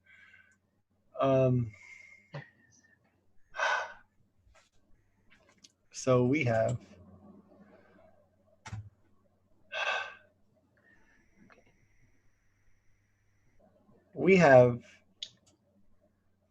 a country that has, I don't know the percentage right offhand, maybe Christy does. What percentage of the population lives paycheck to paycheck? Is it like 80? It's 70? a lot. It's definitely a lot. like 70. Yeah, it's a lot. It's technically like poverty. We have most of the nation that lives in some form of poverty. And even the people in the upper middle class, some of them were living paycheck to paycheck because of crazy things that happen, like medical bills, and just too much needs to go out that's coming in. So. Right. And we have a disproportionate amount of non-white people living in poverty. It's a fact, especially black people. And with poverty comes crime, because you need to find ways to survive. Sometimes you need to cheat the system to feed your family. It's a common thing. A lot of progressives don't really like Steven Pinker, because that is something that he kind of points out, and not in the best way, but there's definitely a correlation between poverty and crime. All right. And since so many Black Americans live in poverty, you will see more crime. This is by design. It's not. Yes. It's not a racial problem. It is a racial driven manufactured problem. And it's a class. It's a class division. There is a class division, and some people, some colored skin people, are put in that class purposely, right? So it was pointed out on what's his name from the Netflix show.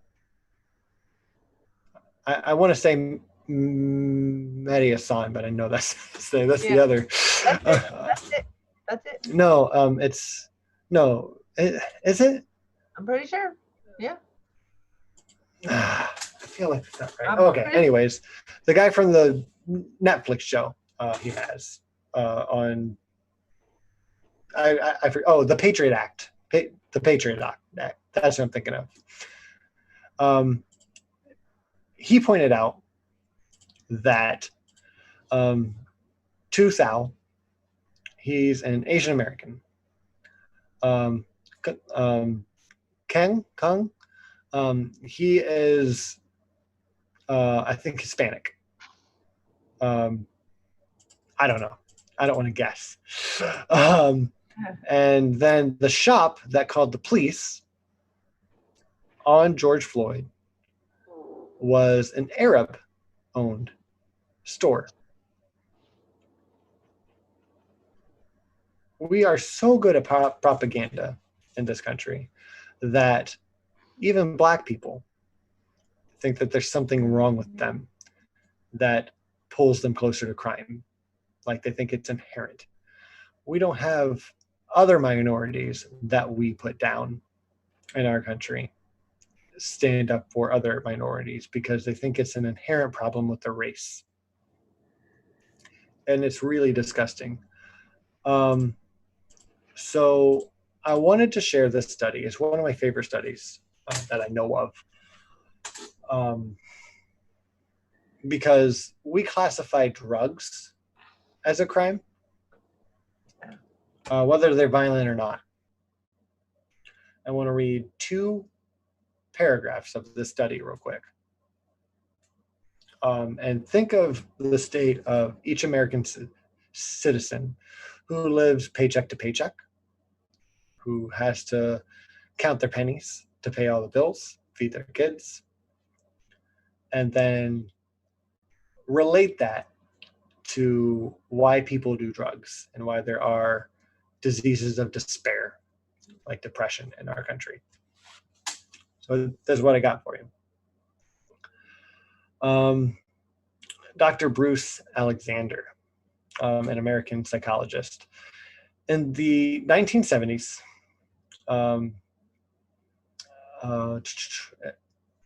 these experiments that Alexander did have come to be called the rat park. Researchers had already proved that when rats were placed in a cage all alone with no other community of rats and offered 2 water bottles, one filled with water, the other filled with heroin or cocaine, the rats would repetitively drink from the drug-laced bottles until they all overdosed and died. Like pigeons, pressing a pleasure lever, they were relentless until their bodies and brains were overcome and they died. But Alexander wondered, is this about the drug or might it be related to the setting they were in? To test his hypothesis, he put rats in rat parks where they were among others and free to roam and play to socialize and to have sex. And they were given the same access to the same two types of drug-laced bottles. When inhabiting in Rat Park, they remarkably preferred the plain water. Even when they did imbibe from the drug-filled bottle, they did so intermittently, not obsessively, and never, italicized, never overdosed. Yeah, they got turned up every once in a while. Yeah. A social community beat the power of drugs. That tells me a lot about humanity, because I hope we can all agree here, we are animals. Like, by definition, four-chambered heart, we breathe in air, yada yada. Invertebrates, not invertebrates, vertebrates, we're animals, right?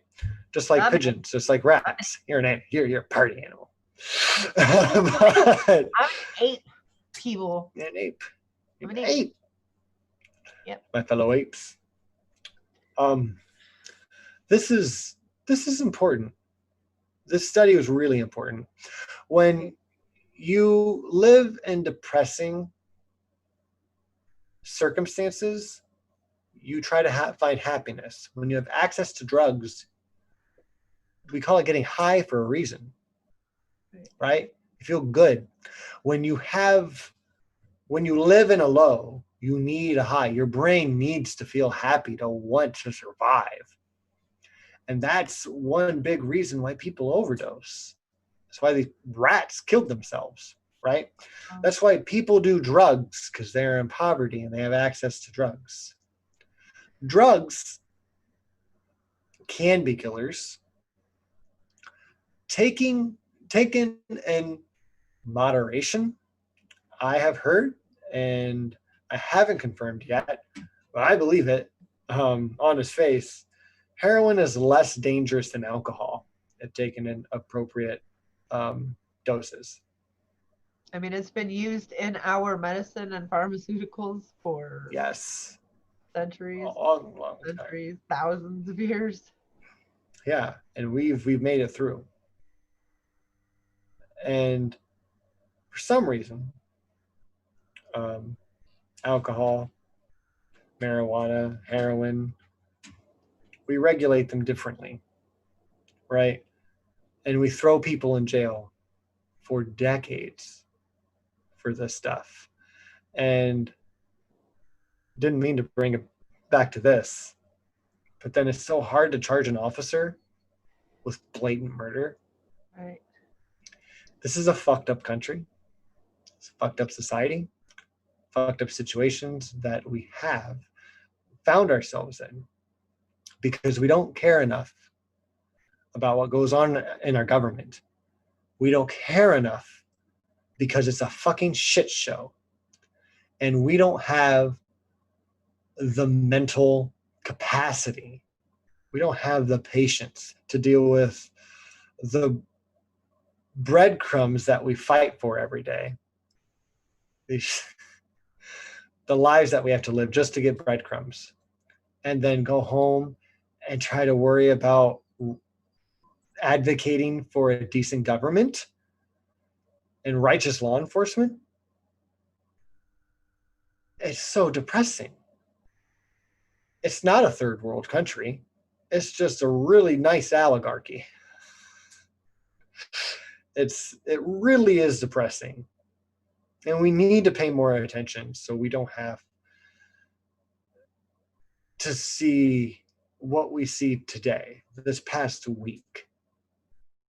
We need to see less of these spurts of caring and giving a shit, having to do something because we're just so goddamn outraged. And we need to start voting smarter and pushing back smarter on social media, calling into our representatives so we can stop having shitty representatives, so we can start living lives that we deserve. We used to be able to buy a brand new car, own a home, make payments on your home, and have 3 children, have 1 stay-at-home parent on 1 job.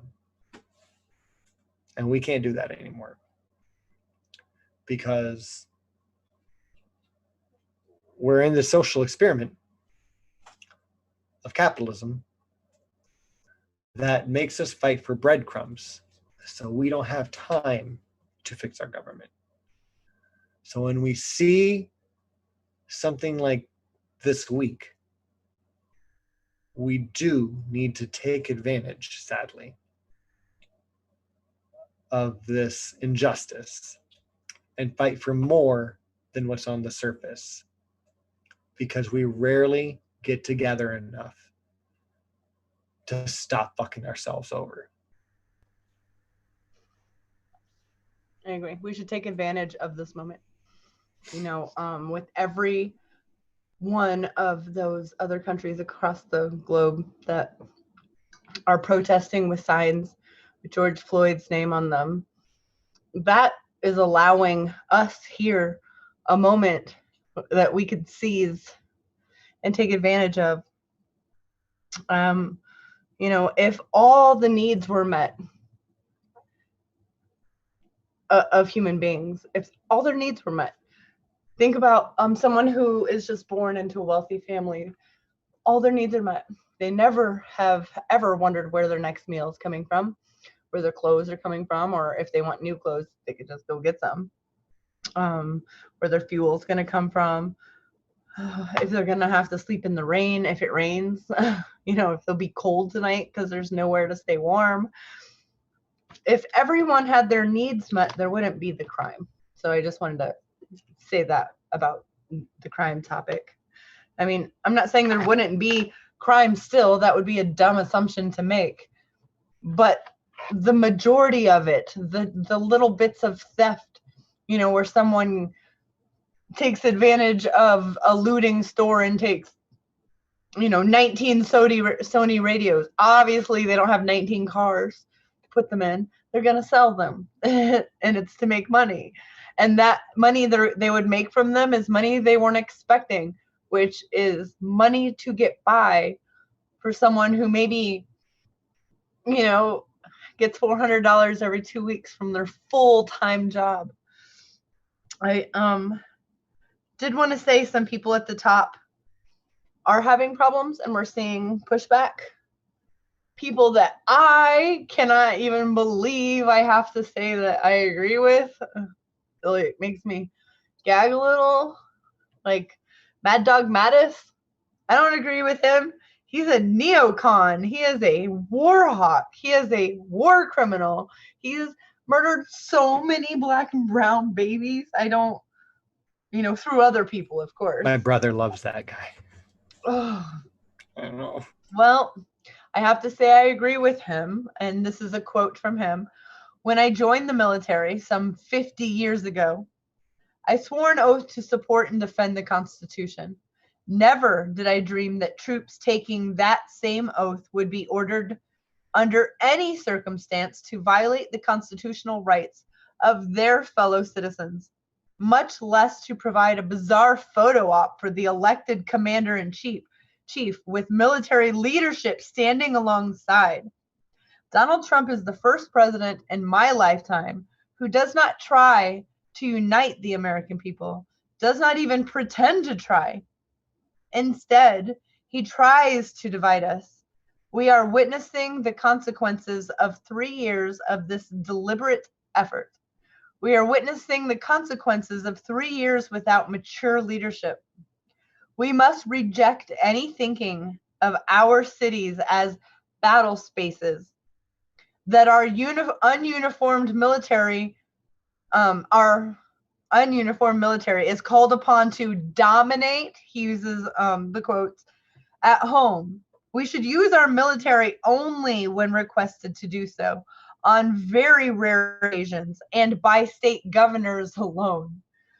that's what the laws say, that the state governor should request help. So, and then he goes on to say, militarizing our response, as we witnessed in Washington, D.C., sets up a conflict, a false conflict between the military and the civilian society. He's so right. It wasn't enough that peaceful protesters had just been deprived of their First Amendment rights. This photo op sought to legitimize that abuse with a layer of religion. Donald Trump isn't religious. He has no need of religion and doesn't care about devout except for insofar as they serve his political needs. I couldn't believe that's from Mad Dog. So this is why I say he might have just gone too far. Like, he committed a war crime, which I know America does war crime. That's a Tuesday morning before coffee. I understand. However, I still take it seriously. I still think an independent, council should come in and find out what war crimes have happened. I think an independent council should hold the United States accountable for all the things we do, just as independent councils hold all other countries responsible for all of the shit they do. That privilege, we're, not only is there so much white privilege, there's just privilege. There's American privilege. Our nation says to do it, you say no, we just eliminate the problem. You guys, relocate you to a different spot and do whatever the fuck we want anyway. Like, that's the privilege. And so if that's what you mean when you say you want to make America great again, or that's what you mean when you say that I don't love America because I don't sign on to that whole conquer thing, like, well, you're wrong. I'm sorry. I still appreciate you as a human, but you're wrong. I love humans. I think it's wrong. I love being American and part of this experiment. And I think that we're going down the wrong road. I think that we could go down the wrong road. We're at a spot where a lot of people are scared. And when a lot of people are scared and they vote, they normally vote, as history has shown us time after time after time, for the most authoritarian, the strong man. They want to feel safe. And that would be a daddy Trump. So even though numbers are showing something else, I don't trust any of the numbers. So I just now realized, I was trying to measure things in my head, how angry I am at things. Things I think in my head are not what I project after I process them, right? Happens Most often. people, right. Most people are like that. You think something more extreme, you try to rationale, and then you talk about it. I was equally angry, I think, when I watched the murder of George Floyd. And I was very angry. I'm not sure if you remember last week, and no one was in my head to know how I felt. But I said that I brought it to my dojo, my class, and I never do that.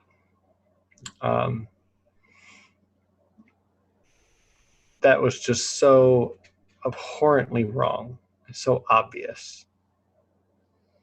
And that's why the whole country's outraged. I was equally upset multiple times this week whenever I hear Donald Trump say he's going to call for military to clear the streets. Yeah. Just even on the rioters. Mm-hmm. I was equally angry, hateful towards it. Yeah. That's because it's feeling. authoritarian. What? It's a legit feeling. Yeah. But that's a legit feeling. That's a murder. Right. Yeah. It's a murder compared to an order from our president or a threat. A threat from our president, and it is. Yeah, him telling our president say it to the governors, if you can't if these cities can't, you can't bring clean it up soon, domination to your streets, then I'll do it for you. Oh yeah, and it's just so inflammatory. And all right, Pol Pot.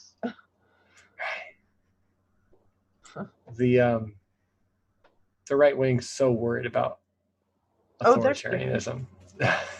They're scared. Yeah, they're worried about this. Of authoritarianism. They don't understand it that way. They usually are. That's how they sell it. Yeah, they equate good programs and good policies with authoritarianism. Socialism means you'll have an authoritarianism. Communism means you'll have an authoritarianism.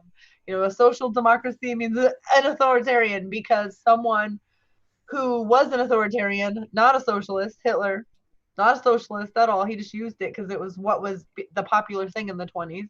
Just like, North Korea uses the Democratic Republic of North Korea. My arsehole.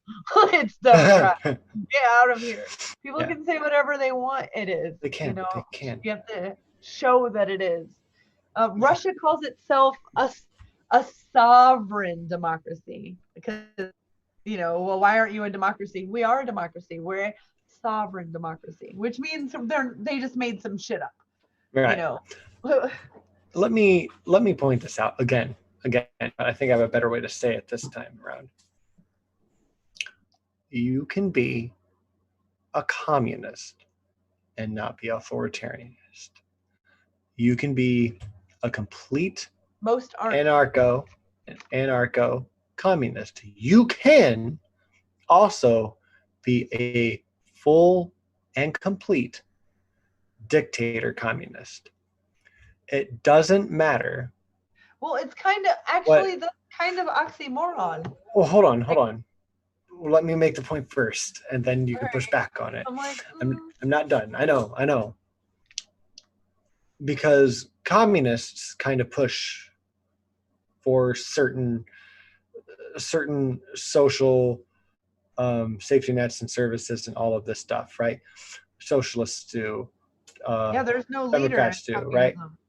Right, usually, but you could more or less give a communist party, a communist platform, everything they want, except not really give it to them. You can forcibly give them everything they wanted, but be in complete control. It is not the policies that you stand for that make you authoritarianist or an anarchist or libertarian. It is the means of how you get to those policies. Right. Well, yeah. So it is kind of an oxymoron, but you can give the most left agenda in the most dictatorial way. That is my point. You can I don't want to be confusing. The left dreams that people have and lie to them and tell them that you also believe in those things too. And then once you're in, completely not impose any of those policies, but instead, use complete occupation. And the only part of communism that you do accept is that everyone has to work at what I tell them they have to work at, and they don't get a paycheck, just all of their bills will be paid. That's not left at all. That is 100% authoritarian and draconian, and the only part of the entire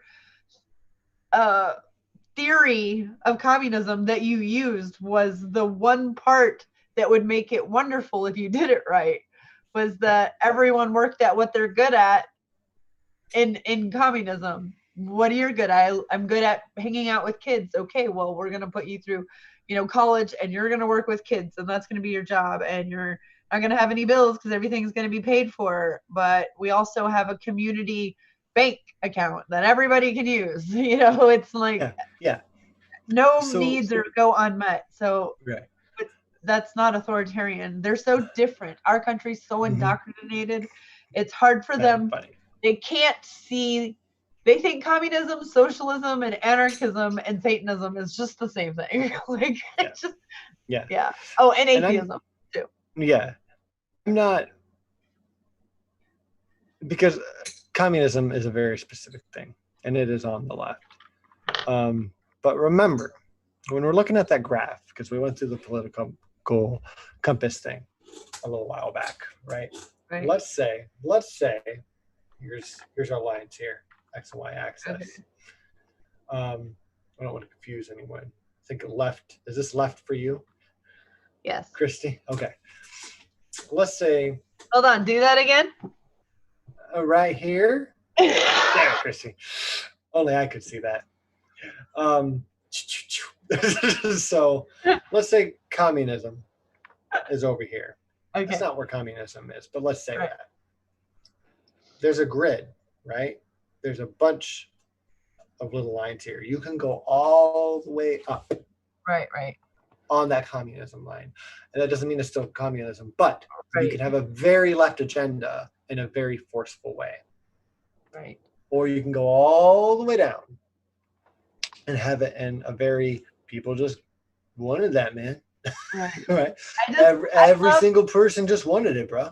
Ben Birches, the professor, he loves that argument a lot too. Yeah. He talks about it a lot. Cool. And I've never really heard it, but he's been able to convince me that there cannot be a left authority. It's no longer a left agenda. Left policies are for the people. When you start not being, you're no longer a left policy. So because of him, I now agree with that. But can you send me something on him? Because I don't know any of his stuff. Yeah, I can send you the book that I'm almost done with. I just made that up myself. An argument from give them an argument from the left. Cool. Okay, I know I've heard I've heard of it. I haven't seen anything. Cool. Yeah. Okay. It's almost 1:00 in the morning here Thursday. Yeah. So I'm sorry, everyone. I think this was a really, really great talk. I'm sorry it was so long. I really hope everyone made it through. And I hope you Hey, it's going to be really good because we talked about a lot of really, feel things. We connected all the freaking dots. We'll be able to hang out and chat with everybody while all the feels are going on. So tonight is going to be so awesome. Yes. I'll try to be there for the beginning. I'm probably asleep now if you're watching this. I'll be there. Yeah. But I'll try to be there at least at the beginning because I got to be at work at 6 in the morning, which is 30 hours from now. But again, thank you everyone for joining us on another Friday night and Thursday night if you're watching now. So I really, really appreciate it. You guys are wonderful. Christy, your hair's looking awesome. Silva Vixen. Thank you. Next week is a year. There you go. Oh, and also next week is part 3. Yes. To Christy's. What's the whole thing? I can't remember. I know it's so long. The coup of Vice President Henry Wallace and the correlation with the split in democracy today. Yes, I know it's so nerdy sounding, but it's not. It's so proper. Yes. Okay. Thank you all. Have a wonderful night. For God's sake.